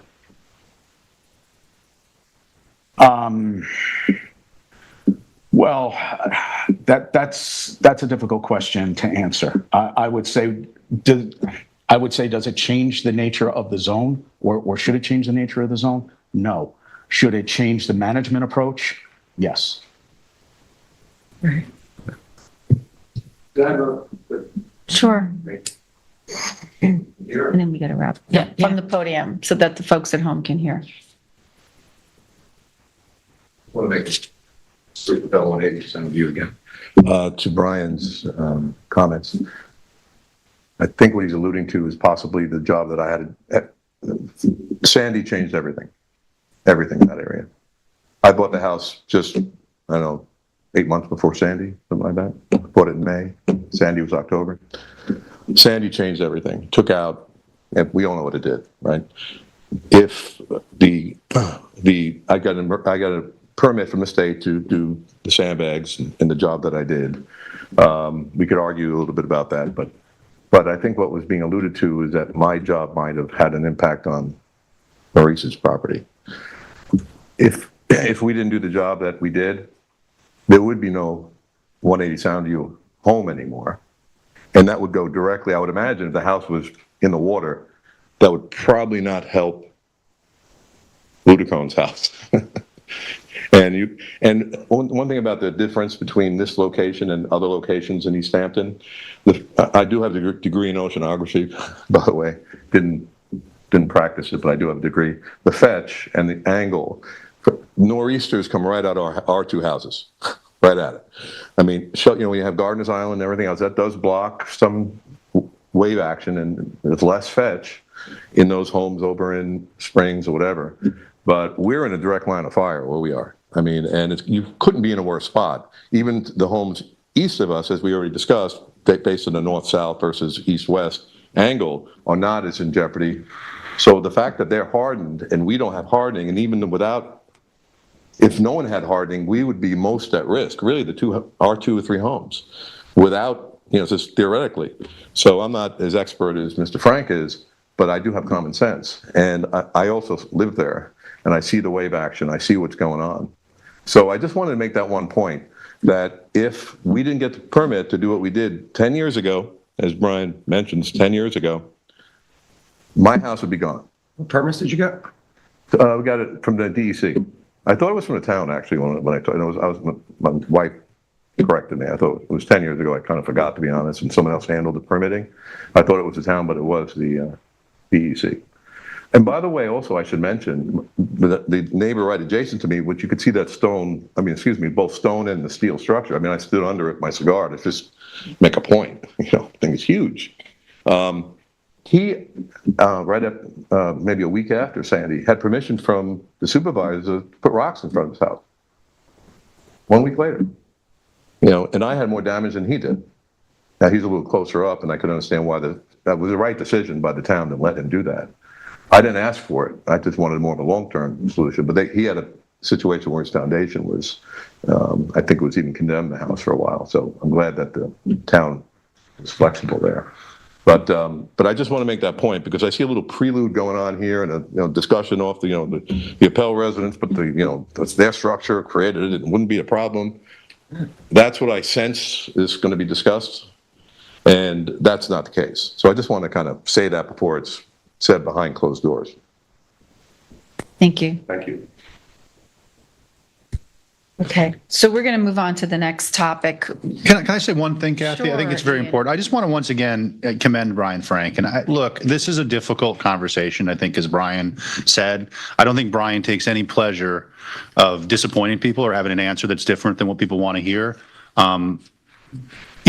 Brian is a really hardworking asset to the town, and I think that this report shows that.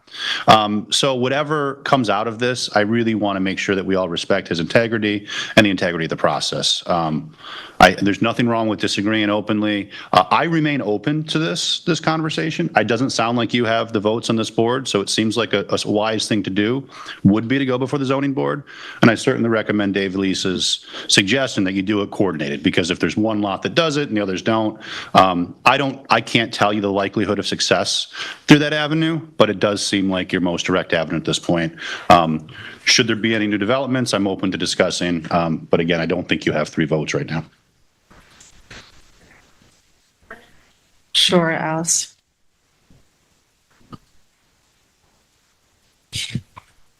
So I am hearing a consensus from the board that you don't agree with us that there was a mistake made, and I respect that. You've got a big document, and you had a lot of work put into it, and I respect that. But like we have said, the LWRP does require that you look at new information. So we would ask you to consider that the circumstances have changed here. And we would also ask that you hear from us again on the 16th. Okay. Just seeing the 16th is, we're discussing, it's a packed agenda. We're doing zoning changes.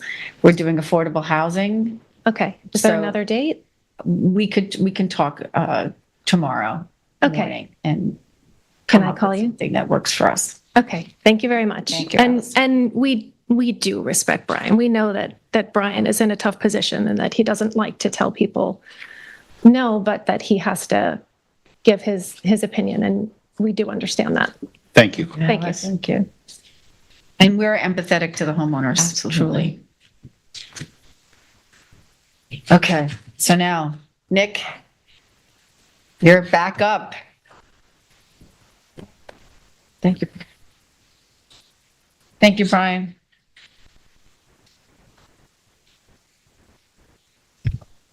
So we just invited Nick to come back, and Kevin is here too in case questions come up. One last time to make sure everybody is on the same page before we notice this legislation change for public hearing.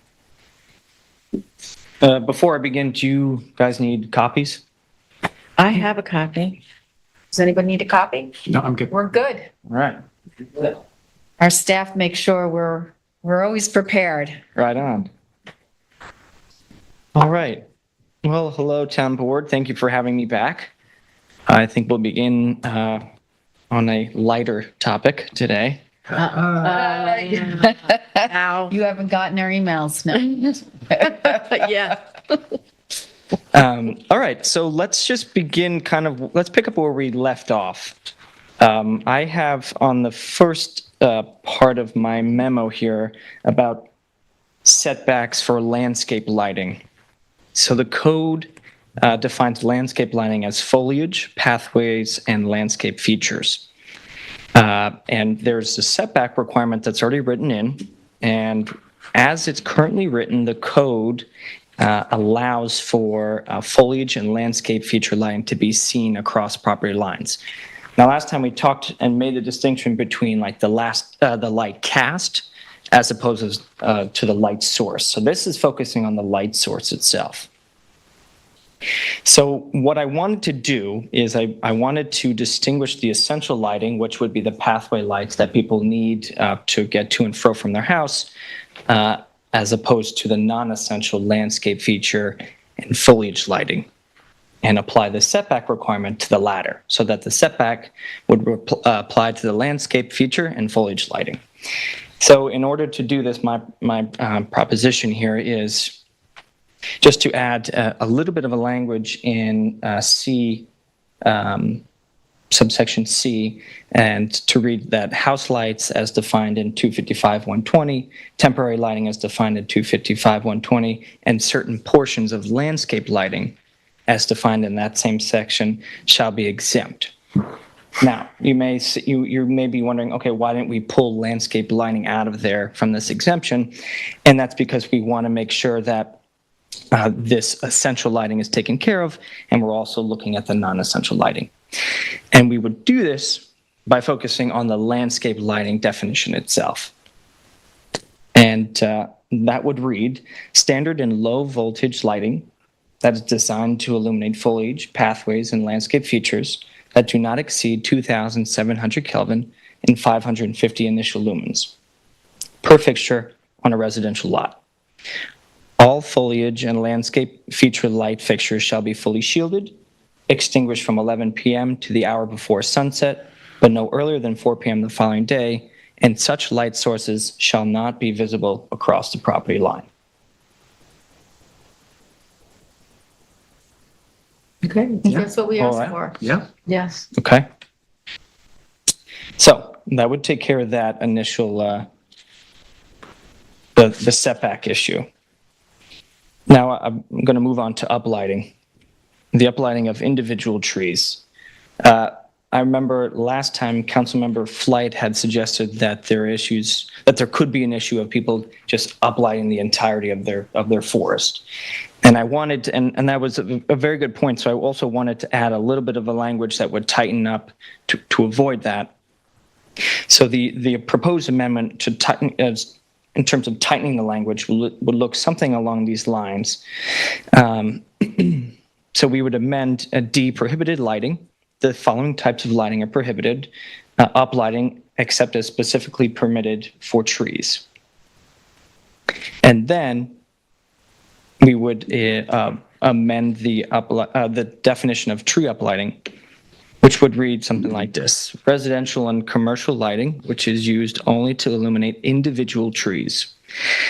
The total amount of light from the fixtures illuminating each tree shall not exceed 550 initial lumens, and each light source shall not exceed 2,700 Kelvin. The light fixture as designed and installed shall be as close to the tree as possible, must project all its light above the horizontal plane and be aimed directly at a specific tree. The light source must not be visible across the property line and be extinguished from 11 p.m. to the hour before sunset, but no earlier than 4 p.m. Great. You got it. Okay. For me? Very good. So on to our last consideration, which is Kelvin and the burning of lights during the day. I took, will be a 3-step process. And it basically begins with the addition of a new of a new term called day burners. And the proposed definition would appear as all landscape lighting and tree uplighting that is illuminated during the hours of daylight within the time period of required extinguishment. Now, what that means is that refers to the hours, the parameters that we established in the respective definitions of tree uplighting and landscape lighting. Okay, so then what we would do is we would take this new definition, we would place it in the prohibited lighting section, and that would make that, that would sort of tie a bow on that issue. So if we're comfortable with the day burners and the burning of lights during the day, I'll move on to step 2. My only question is on number 9. Yes. E9. Should that be 2,700 Kelvin and not 3,000 Kelvin? Right, and so that's something I kind of went back and forth on. I wasn't sure if we wanted to make the entire limitation of all different types of lighting to 2,700, or if we wanted to keep it at 3,000. Yeah, that would be, I think, a fuller discussion. Yeah, okay. The town code allows up to 3,000 Kelvin now. And a discussion of that is appropriate, but I wouldn't change. I think it's a bigger change. Got it. Yeah, okay. Yeah, I've thought about that too. Okay, and going on to step 2 here, the removal of landscape lighting from the F exceptions so that we can pull in landscape lighting and that the Kelvin requirement would apply. So I removed landscape lighting from this exceptions to the subsection D, prohibited lighting. And so with that, our step 3 was to keep tree uplighting as an exception, but limit it via the proposed definition. And so why I kept that and I removed landscape lighting was otherwise it would conflict with the already existing part of the code, and I figured less is more when it comes to amending the code, so I didn't pull it out. But everything is neatly tailored in their respective definitions. Anyone have questions? No, this is great, Nick. Thank you. Good job. I was just going to ask Kevin, so now that you see it, sounds like we've landed. We've got all the changes in that we've requested. How does this work in real life? Does this address the concerns you've received? And is this going to give the folks on your Yes, staff 100%. I think this will ease the minds of the folks that are upset about the predominance of landscape lighting, throughout the town. I think this works. I went over it with Nick, and I think it addresses everything we need to address at this time with the lighting of, yards and driveways and landscapes. Okay. I've got one question. This is probably a silly question, Nick, and I apologize in advance. How are the pathways protected here? In terms of the actual... Just allowing lighting on pathways where you would need it for walking. Like, so as they exist on the ground, like what are we doing to avoid light? So I think they'll all be fully shielded. So all that light would be below the top hat of... So that's preserved in this. Yeah. Okay, Shielded light is allowed, is still permitted, correct? Fully shielded, yeah. Yep, that's a good. And essential lighting is allowed. Well, so that would fall under this umbrella term of essential lighting, Right. is pathways, yeah. Thank you. Cool. All right. That's a good question. Sorry. Now you good? So in 255-120, there's a definition for temporary lighting. Yeah. It allows for allowance between November 15th and January 15th for temporary lighting. But also there's a subsection of that states that it can't be more than 90 days of any calendar year. Is there any reason to have the 90 days in there and not just still stick to the stick to the time of the year. What were the exact dates? It was like. Is that for the summer? Was that for? I think that's holiday lighting, no? Correct. I thought we had a cutoff for holiday lighting of January, and there's a They're date. 15, it is, it's in the code. But the second portion of it is the length of time the temporary lighting on residential property is to be used not longer than 90 consecutive days of any calendar year. So we're wondering why the 90 days? Well, I want to make sure that not someone can't think they can use temporary lighting March through May. Okay. So as far as this, I'm good with it. Okay. As far as that, can we just look at that? Sure. To make sure that there's no What section, way. David? It's in 255-120 temporary lighting definition. And that there's no ways to use that as end around, because I see it at times. And so this, I'm good taking this, and that might be a separate one if we can come back to that in the time frame, or just give us a thoughts on that. That'd be appreciated. Sure, absolutely. Yeah, we'll look at it. Thank you. Thanks, Nick. Very good. Thank you, Kevin. Okay, so now we're up to liaison reports. We're up first, Tom.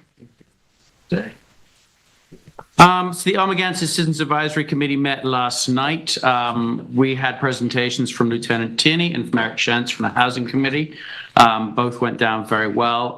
There was continued discussion around the Armageddon lighting plan. They will be looking to form a form of a subcommittee to just see whether they potentially would decrease the length of the lighting proposal. And also there's major concern about protections of trees, that there's some indication in the existing proposal that some of the trees would have to be taken down, and there's specific trees that they would like to recommend being protected from any adjustment. Next month, coming into the committee, will be Kirby Marcatonio, who will be giving a presentation to the advisory committee on his worker housing initiative. Tuesday, today, sorry, we missed it, so I'm not going to go in there, I apologize. That's really it from my liaison update. Guys. You sound it. Yeah. It's funny because I was having an allergy on the way out here, which. Just scratching them. Okay, so this comes from, I believe he's Lieutenant Jeff Thompson from the East Hampton Town Lifeguards. The East Hampton Town Lifeguards foremost want to express deep gratitude to East Hampton Town, the town board, for the vote of confidence and the financial commitment made towards our efforts in June's vote. They will continue to strive for all of our resources and combined efforts to ensure that East Hampton Town remains the gold standard for water safety and education. To that end, please find the attached summary of activity through the July 4th weekend. Currently, we are well-staffed, training. We've conducted 3 training symposiums with the Suffolk County SURF number one exam certifying 30, I should have got this larger print. 32 lifeguards, 16 candidates enrolled in the summer lifeguard training course, conducted 2 personal watercraft operation courses, certified 35 operators for East Hampton Town, Southampton Village, Southampton Town, West Hampton Beach, Jones Beach, and Smith Point. Sending agencies were very appreciative of the town, sharing its knowledge and resources for a greater mission of protecting Long Island's South Shore. ATVOC course was conducted with on 7/15, certifying 18 new ATV operators for the town of East Hampton. The beach activity report, it was estimated hosted from the holiday weekend up until 7/7, nearly 37,900 bathers. They did 37 rescues at protected beaches, 5 at unprotected beach locations. There were 6 medical responses, 3 protected and 3 unprotected. The town lifeguards also recently placed the QR readable signs at all the guarded beaches and at the walkovers in Montauk, which links patrons to the daily beach safety report page and also the town's new lifeguard page. And 2, the junior lifeguard program, which is always great. My daughter's involved in it. There are 353 junior lifeguards enrolled at Atlantic Avenue, 39 junior lifeguards enrolled at Kirk Park, 108 nippers enrolled at Albert's Landing, including one little girl named Brooke. There's 25 nippers enrolled at Gin Beach, 23 cadets enrolled in the program for 340 individuals enrolled in the junior lifeguard program. So well done to them, well done to the HLA, and thank you to the board for their support. Will you forward that report to Patrick? Because I'd like to post some of that on social media. Yeah, absolutely, my pleasure. It goes to conversations about July 4th and specifically out of Montauk. I know Tom and I were out here. I enjoyed a very nice fireworks show, but there were thousands of people on the beach. And part about it was I've been working with Nick and also Tim Treadwell about trying to find a very small sliver of the code that we don't have to protect our dunes for individuals just walking on the dunes right now. And then it also goes over our perpetual storm easement aspects that we have in downtown Montauk. There's not actually protections like other codes have that are outside of maybe a site plan or such. So I'm looking for some very small changes and I'll bring to the town board that will allow us to enforce or adjudicate someone maybe just walking over a dune where they're not supposed That's to be. what I heard was specifically at the fireworks was an issue. Marine Patrol trying to keep folks off. Yeah, the dunes. they were like, people are like ants on the dunes at points. And I actually was watching them. Marine Patrol, Montauk Fire Department did a great job. Police Department did a great job crowd control. We might go into it next. And in case folks don't know why that's a problem, is that causes considerable erosion to the dune, loss of vegetation and potential dune erosion. It's just not keeping people off a place because we don't want them there. That's exactly correct. And that'd be the reasoning behind it. My last little point, and I'll bring more next week, is, okay, so the U10 girls, under 10 girls, East Hampton Little League won District 36 last week. Woo-hoo. And even more so, breaking news, they won last night in the sectionals 6-5 under the tutelage of Aaron Abram, the coach. Woo-hoo, 6-5. In the sectionals, Wow. they got a good team. U12 boys under coach Chris Carney won in the divisions last night, 2-1 in the last inning under James Ballness stole home in the 6th inning. All right, that's pretty impressive. From Dave Rakowski, they hosted, East Hampton Town Little League hosted 11 District 36 games at Stephen Hand's Path this year, and all the teams were very impressed by our facilities. I heard the last night. Congratulations that all. won 2-1 over Riverhead was at Stephen Ann's Path Yeah. as well. It was a home game for us. And I salute the fire departments and police departments for giving the kids a little parade through the village, which is always fun. And it never happened to me. Jealous. But to have a little child have a small little parade like that, it's a special memory that they'll have lasting forever. And So David, I'm just going to shout out to you and again thank you for shepherding those new fields at Stephen Hand's Path. Team effort. Thank you. That make playing accessible to all of our young people. Thank you, in any weather. So thank you so much. Appreciate that, Kate. Thank you. And that's all I have. Okay, thanks. Kate? Yes. First, I have a message from code enforcement to the public. They would like to remind residents to please call code enforcement about gas powered leaf blowers, which are not permitted to be operating at this time, supposed to be battery electric only. As soon as they see them and not wait, it would greatly help the response time for the code enforcement officers to these types of complaints. Their number is 631-324-3858. If no answer at code enforcement, please call police department non-emergency number at 631-537-7575, and they will dispatch code enforcement. This Monday, the zoning code work group met with representatives from the building industry regarding the code changes, the code amendment changes that we presented to the town board.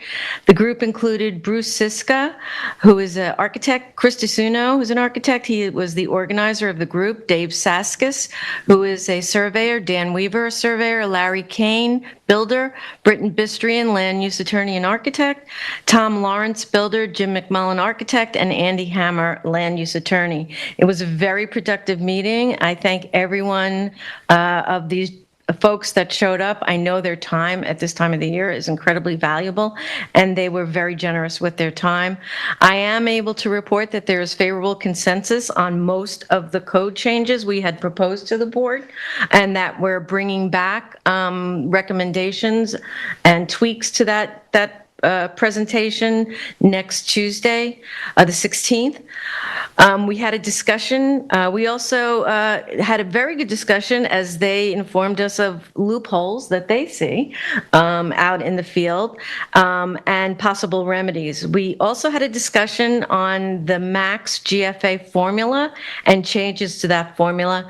We will continue to meet the zoning codes work group, which again is Chief Building Inspector, Head of Ordinance Department, Head of Planning Department, a Senior Environmental Planner, 2 Zoning Board members, a former Zoning Board Chair, and John Whelan, who works for a local architect firm now, former Chair of the Zoning Board, and myself, Jameson McWilliams, Town Attorney. And we'll continue to meet on a weekly basis. Then our communication will continue with this group, and they will be, hopefully we'll be able to have a monthly meeting with these folks as well. We're trying to figure out, they like evenings, we have to do mornings, so we'll come to some kind of consensus on when we can meet. I promise donuts for the next meeting. Can I just go one thing? So those names that you mentioned, I didn't know any of those names, of that group. Knowing those individuals, they're all individuals that were born here, grew up here, and are very vested into it. So thank you for bringing that on, and I look forward to hearing more. But it's individuals that are deeply vested in this community for their entire lives. Yes. Too, which is nice to hear. And also, for most of their lives has been working out in the field with the codes, right, in combination with our Chief Building Inspector. And in their community, yeah. And in their community. So yeah, it's a great group, and it was a very productive meeting. It was a kumbaya moment between the groups. We, again, just want to let the public know that we'll be presenting the next round of tweaks or proposed amendments based on all the feedback, the questions that were asked by this board to us when we came ahead. We'll have answers and also address comments by the member of the public, and then talk about where we found consensus within the group. But it was, I would feel good saying it was 95% consensus on our code changes, proposed code changes. Also, I'll be bringing forth, I know each board member received the recommendations of the Wayne-Scott CAC Subcommittee for Traffic Calming. We received 3 letters, individual letters from Carolyn Logan Gluck. I'm having the traffic calming measures, the control measures, the stop signs at 3 intersections and crosswalks at 2 intersections. Barnaby has mapped that out for me, and I'll be circulating what that looks like to the board in terms of mapping this week. And then that discussion will continue on at the Wayne-Scott CAC this weekend when they have their meeting on Saturday, July 13th at 9 a.m. at the chapel. Anyone is invited to attend. I will say that I've received several videos from Wayne-Scott residents about the incredible lines of traffic that were nonstop through the back roads of Wayne-Scott the entire 4th of July week. Ditch planes, we're arranging to have meetings starting discussions with the Coastal Engineering Group, Coastal Science and Engineering, that were hired to work on the construction of the dune for the Ditch Plains beach. Those meetings will begin in next week, sometime next week, and I'll be starting to give reports on that process as it moves forward. And that's what I have. Great, thank you. Ian? Yeah, I have a very brief liaison report here. The spring CAC will meet July 16th, which is next Tuesday at Ashwag Hall at 6 p.m. Everybody in Springs or in the community as a whole are welcome to attend. My only other point is the request for applications for the Community Housing Fund. That is currently an open open process. So if you go to the town website, you can find an application. I really encourage people to apply by August 2nd for any type of project dealing with affordable housing. We still have our first-time home buyers assistance program up there as well, but the request for applications for any type of affordable housing, I think, we would love to see some more applications come in. It's great to have these funds, and we all know that there's a lot of work to do around affordable housing. On that note, I'm hoping next Tuesday to bring some housing issues to discussion, including hopefully an update on senior housing and employee housing, along with some other things. Eric Shantz and I from the Housing Department have been talking a lot about housing issues, and as we do that, we realize there's a lot to discuss over the coming weeks and months. Great, thank you. Okay, so we've touched on this. I've gotten statistics from Chief Sarlo for our police department. As everybody knows, it was an extremely busy weekend from Friday, July 5th at 6 a.m. to Monday, July 8th at 6 a.m. There were 348 events, including 6 commercial noise complaints resulting in 2 summons issued, 21 residential noise complaints with 3 summons issued, 23 motor vehicle accidents, 58 medical aided cases, 25 traffic citations issued, and 5 arrests, 14 town ordinance summonses, primarily Montauk Main Street and Amagansett Main Street for open alcohol, public urination, and littering, and 581 parking summonses were written and 52 town code summonses were issued. There were 2 events for overturned vessels, one in 3 Mile Harbor and one off Culloden. The United States Coast Guard and Marine Patrol responded and accounted for all persons on board with no injuries. The Devon fireworks detail was handled without incident, with July 4th being a Thursday. The Montauk fireworks was made for one of the busiest 4-day periods on record. From 6 a.m. on Thursday the 4th to midnight on the 5th, the department handled 281 events, roughly 8 per hour. As was mentioned before, there was unprecedented traffic with numerous backups throughout town and numerous complaints to email and the police department desk regarding traffic issues and problems throughout the weekend. The Suffolk County Department of Public Works Division of Vector Control sent out an email late last night, and they plan to treat parts of 4 marshes in the town by low-altitude helicopter to control mosquito larvae. That starts today at 6 a.m. through 6 p.m. and runs through Thursday. The approximate locations are Cedar Point County Park, Napeague, Beach Hampton, and Accabonac Harbor. We were notified that should weather conditions prevent completion of the work, it will be continued on the next suitable day. Yesterday, I met individually with the executive directors of both the East Hampton Historical Society and Eastville Historical Society. Steve Long, from the executive director from the East Hampton Historical Society, and I discussed their current projects, including the Marine Museum in Amagansett. He conveyed that the museum's trustees have invited me to become an honorary trustee, serving in an ex officio capacity, and I wholeheartedly accepted and look forward to meeting with them. They meet quarterly, so they've got 2 more meetings this year. Lastly, I invited Steve to present East Hampton history during town board work sessions on a quarterly basis beginning in August, as it is our mutual desire to keep the past present in our community.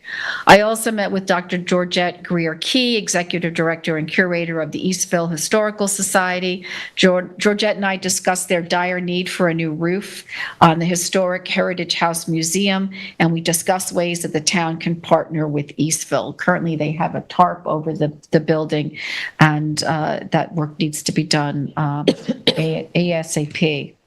Lastly, I just wanted to discuss the Parkland alienation referendum. I've had Rob draw, I know we had a caller in earlier. Obviously, we're going to research the points that Mr. Buda brought up. But so, Rob, if you want to just take us through the process, that would be really helpful. Sure. So, where we've already at the top of the home rule law request. The legislature has passed legislation permitting to transfer of the nature preserve parcel to the county of Suffolk. So now the next step is we need to get this on a ballot. So it's a mandatory referendum in November. So we've drafted proposed referendum language. If you'd like me to read it. Sure. So the proposal, in November 2023, the governor signed a new legislation which requires all ballot proposals to be in plain language, which also requires it to be a yes or no question. So they have to be specifically tailored. So the proposed language that we've drafted is, shall the town of East Hampton discontinue as a town nature preserve a parcel of land located at the intersection of County Road 40, commonly referred to as 3 Mile Harbor Road, and County Road 41, commonly referred to as Springs Fireplace Road, in order to facilitate the improvement of the intersection. So if as language is okay with the board, I'd like to send that to the Board of Elections because we have to send it to both the Democrats and the Republican members of the Board of Elections for them to approve that language. I'd like to do that by Friday if possible. I'd be good with that. So we don't need a board resolution to adopt the referendum language. Okay. All right. Yeah, right. And it will have to be in Spanish as well. Okay. So if the board members, over the course of the next few days could take a look at this language and maybe, Rob, if you send this to us electronically and then we could have an email chain, that would be great.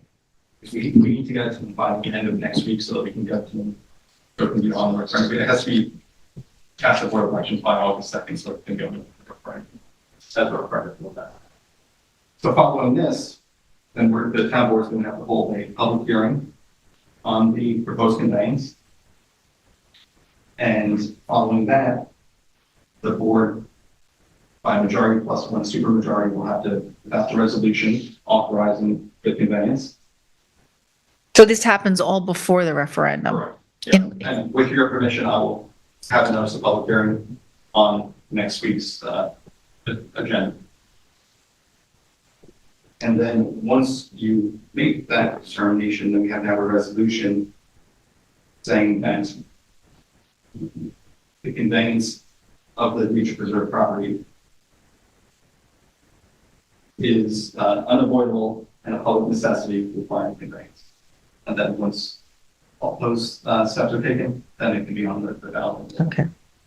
And obviously, if this is successful and we move forward and get it on referendum and the voters approve it, then, the county then has to say yes, right? Because they have to decide that they will incorporate it into their engineering plans. All right, so that's great. So now we can move on. Thank you, Rob. And obviously, you heard Mr. Buda on the phone. If we could. I'll look at that. And then the comments about CPF, although I believe we work with Assemblyman Thiel on that, but we will just confirm. Great. Okay, so now we're up to resolutions. Excuse me.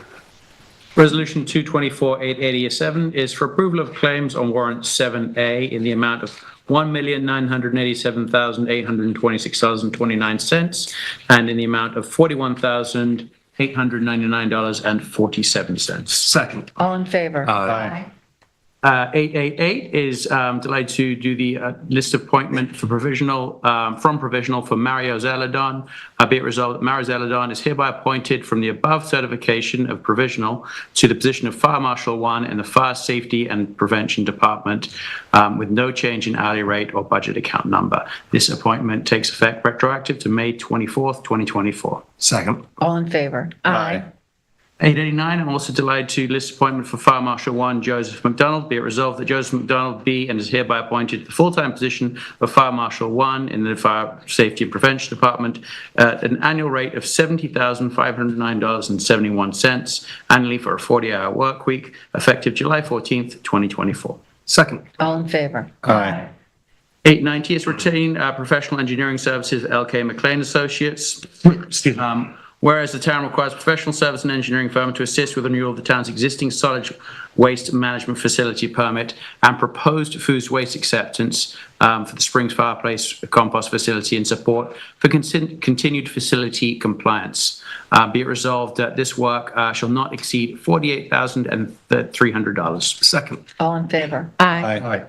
It's my privilege to offer Resolution 2024-891. This is appoint full-time automotive equipment operator in the Highway Department, Lee Sullivan, hourly rate of $26.37, which is $54,842.53 annually, grade 20, starting step work 40-hour work week, effective July 15th, 2024. Second. All in favor? Aye. 892 is appoint seasonal employee in the recreational department, Laura O'Loughlin, hourly rate of $17.16, retroactive to July 8th, 2024. Second. All in favor? Aye. 893 is a reclassification and promotion of sign painter 1 in the Highway Department. That Caitlin Grunwald will be hereby appointed to full-time position of sign painter 1, hourly rate $27.95, grade 22 starting step, which is $58,130.59 annually, retroactive to June 25th, 2024. Second. All in favor? Aye. 894 is a reclassification promotion to sign painter 2 in the Highway Department for Kenneth Galante, hourly rate of $35.99, grade 24 off step, which is $74,854.42 annually, retroactive to June 25th, 2024. Second. All in favor? Aye. 895 is a title change for lifeguard, July 2024, retroactive to July 1st, 2024 for Bass Bistrian Advanced Ocean Lifeguard, hourly rate $24. Second. All in favor? Aye. 896 is promotion of full-time automotive equipment operator in the Highway Department, Zachary Broadmeadow, hourly rate of $26.85, which is $55,839.26 annually, grade 20, step 1, effective July 15th, 2024. Zachary Broadmeadow is also a captain in the Bridgehampton Fire Department. Second. All in favor? Aye. 897 is a title change for a lifeguard for July 2024. This is for Dylan Garbut, appointed to Ocean Lifeguard at an hourly rate of $23 per hour, retroactive June 16th, 2024. Second. All in favor? Aye.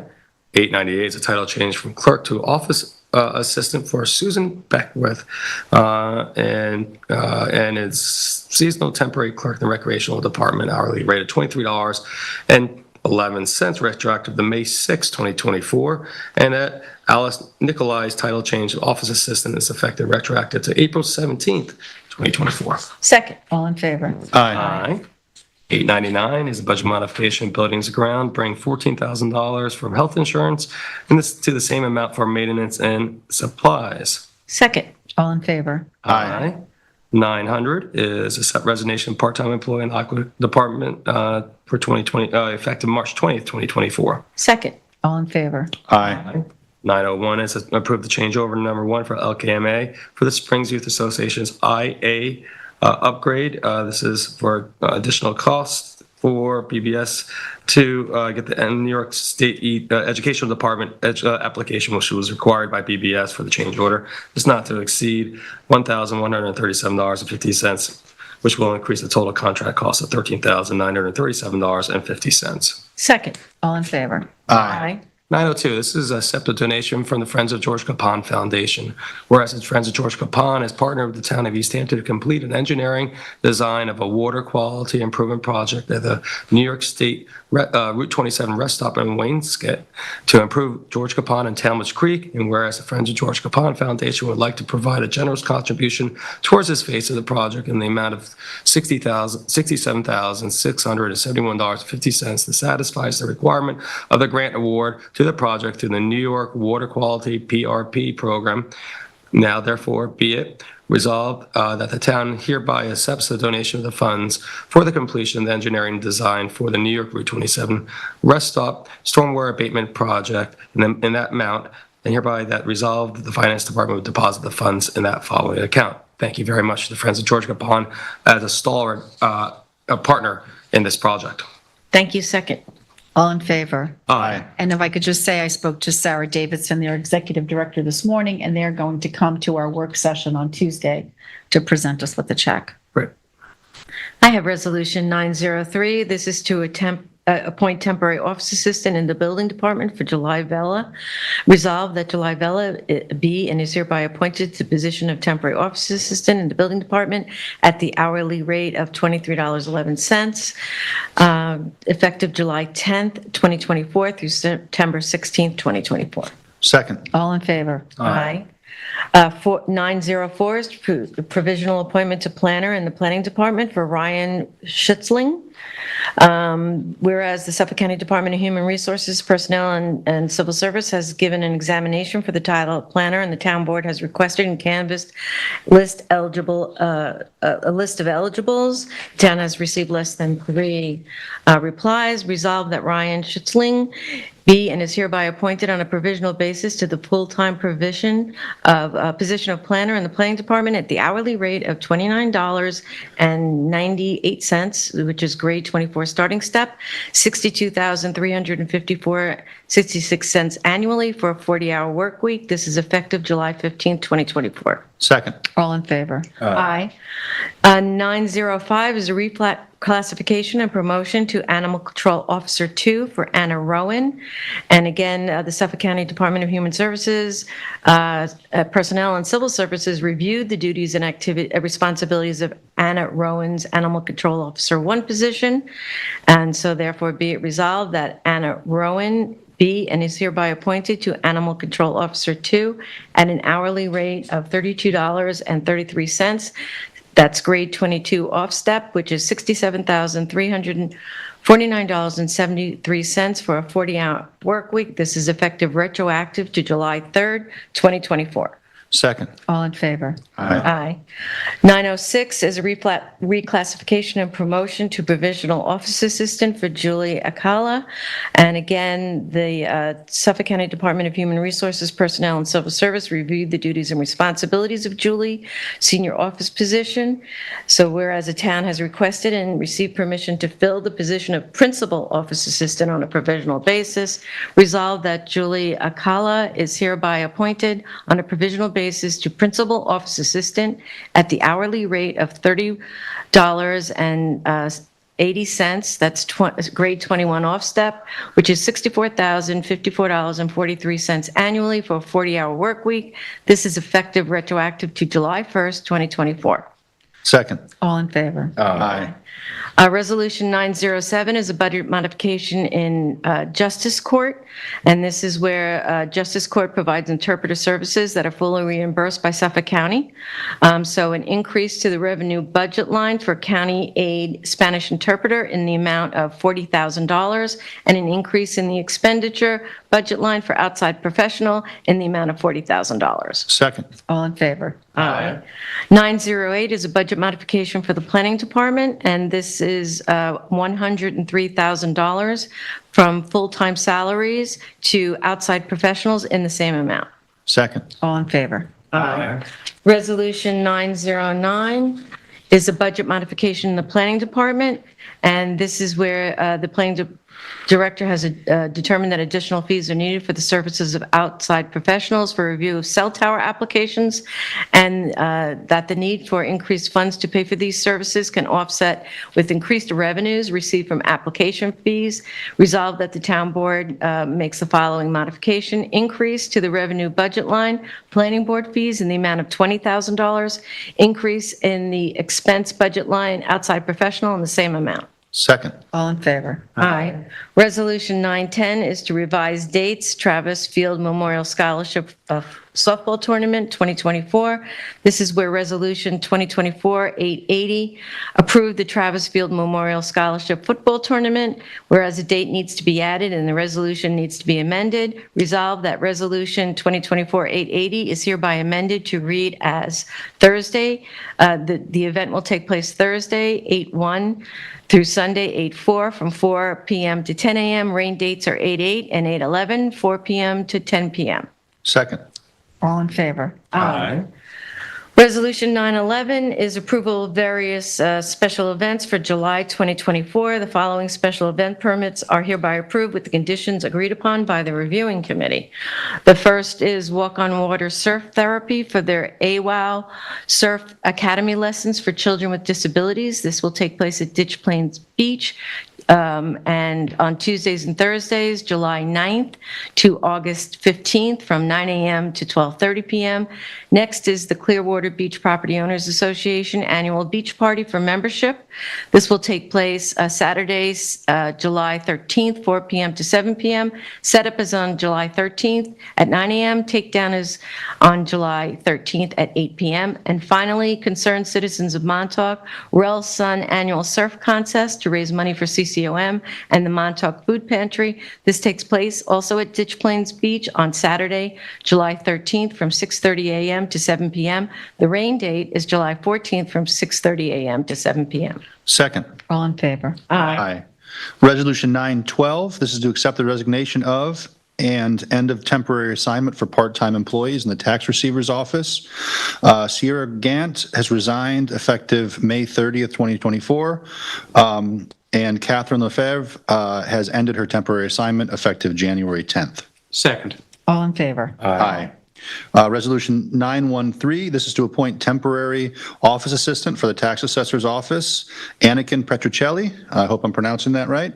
I have one amendment to make here. In the resolved section, it says for the town board, and it should say for the tax assessor's office. So moved.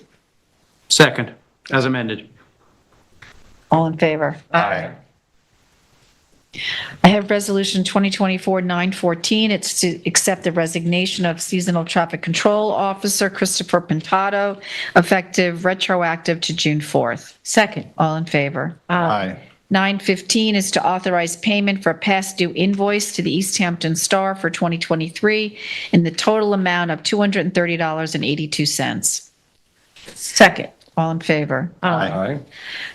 916 is to increase the cap for the law firm of Farrell Fritz PC for 2024 for senior Sena Secra, and this would be constituting a total of $135,000. Second. All in favor? Aye. 917 is to amend Resolution 2024-706 to increase the amount of the not-to-exceed travel amount to $3,643 from $3,500 due to additional unforeseen costs for employee travel. Second. All in favor? Aye. 918 is to amend Resolution 2024-474 and to do a budget modification for the town attorney's office.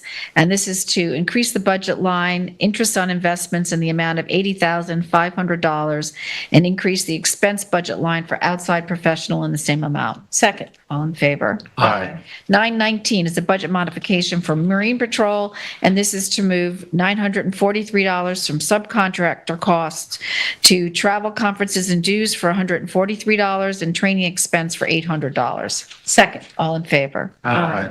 I have Resolution 920, which is to authorize intermunicipal agreement and payments to Suffolk County. And whereas on February 16th, the Town Board of the Town of East Hampton adopted Resolution 2023-285 supporting Suffolk County pursuant of federal funding for the development of a regional bike path known as the Long Island Greenway, whereas the resolution also expressed the town board's commitment to provide a matching contribution to the county in an amount not to exceed $100,000 over a 2-year period for the Long Island Greenway. Resolved that the town of East Hampton shall commit $100,000 payable in 2 payments of $50,000 each for the calendar years 2024 and 2025. Resolved upon adoption of this resolution, the town shall forward the 2024 payment, which is currently due in the amount of $50,000 to Suffolk County, and resolved that upon a notice of balance due received from Suffolk County in 2025, the town of East Hampton shall forward the 2025 payment in the amount of $50,000 to Suffolk County. Second. All in favor? Aye. 921 is to retain coastal consultant, Celia Environmental Consulting, and whereas the Zoning Board of Appeals requires environmental coastal consultant services to assist in its evaluation of the application of 117 BVA LLC for the property situated at 117 Bayview Avenue, Amagansett, whereas the ZBA wishes to retain the services of Dr. Robert Young to assist in his review of the application, and Dr. Robert Young has submitted a proposal to the ZBA to provide such environmental conservation service as set forth in his proposal dated June 19th, with hourly fees of $250 an hour for Dr. Young, $75 an hour for research staff, $500 an hour for any testimony by Dr. Young under oath, for a total cost not to exceed $9,000. It is resolved that the Zoning Board of Appeals of the Town of East Hampton hereby retains Dr. Robert Young to provide environmental coastal assessment services. Second. All in favor? Aye. Resolution 922 is to rescind and terminate resolution to retain environmental consultant for the Zoning Board of Appeals for Henry Bukinevich. This is whereby Resolution 2024-296, Town of East Hampton retain Henry Bukinevich to provide environmental consultant services to assist the town and the zoning board in its evaluation of the application of 117 BVA LLC for the property situated at 117 Bayview Avenue, Amagansett, at a cost not to exceed $10,000, whereas the town now wishes to hire a new consultant to perform such services and therefore shall rescind and terminate any resolution relating to the hiring of Henry Bukinevich. Second. All in favor? Aye.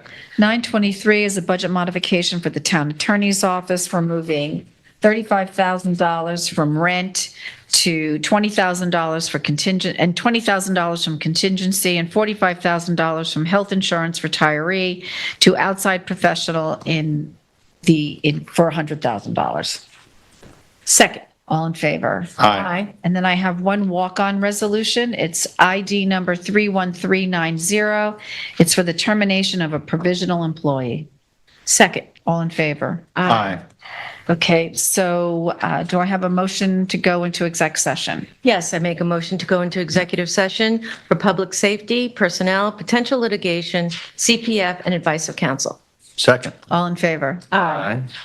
Thank you, everyone, and thank you, LTV. Thank you, guys.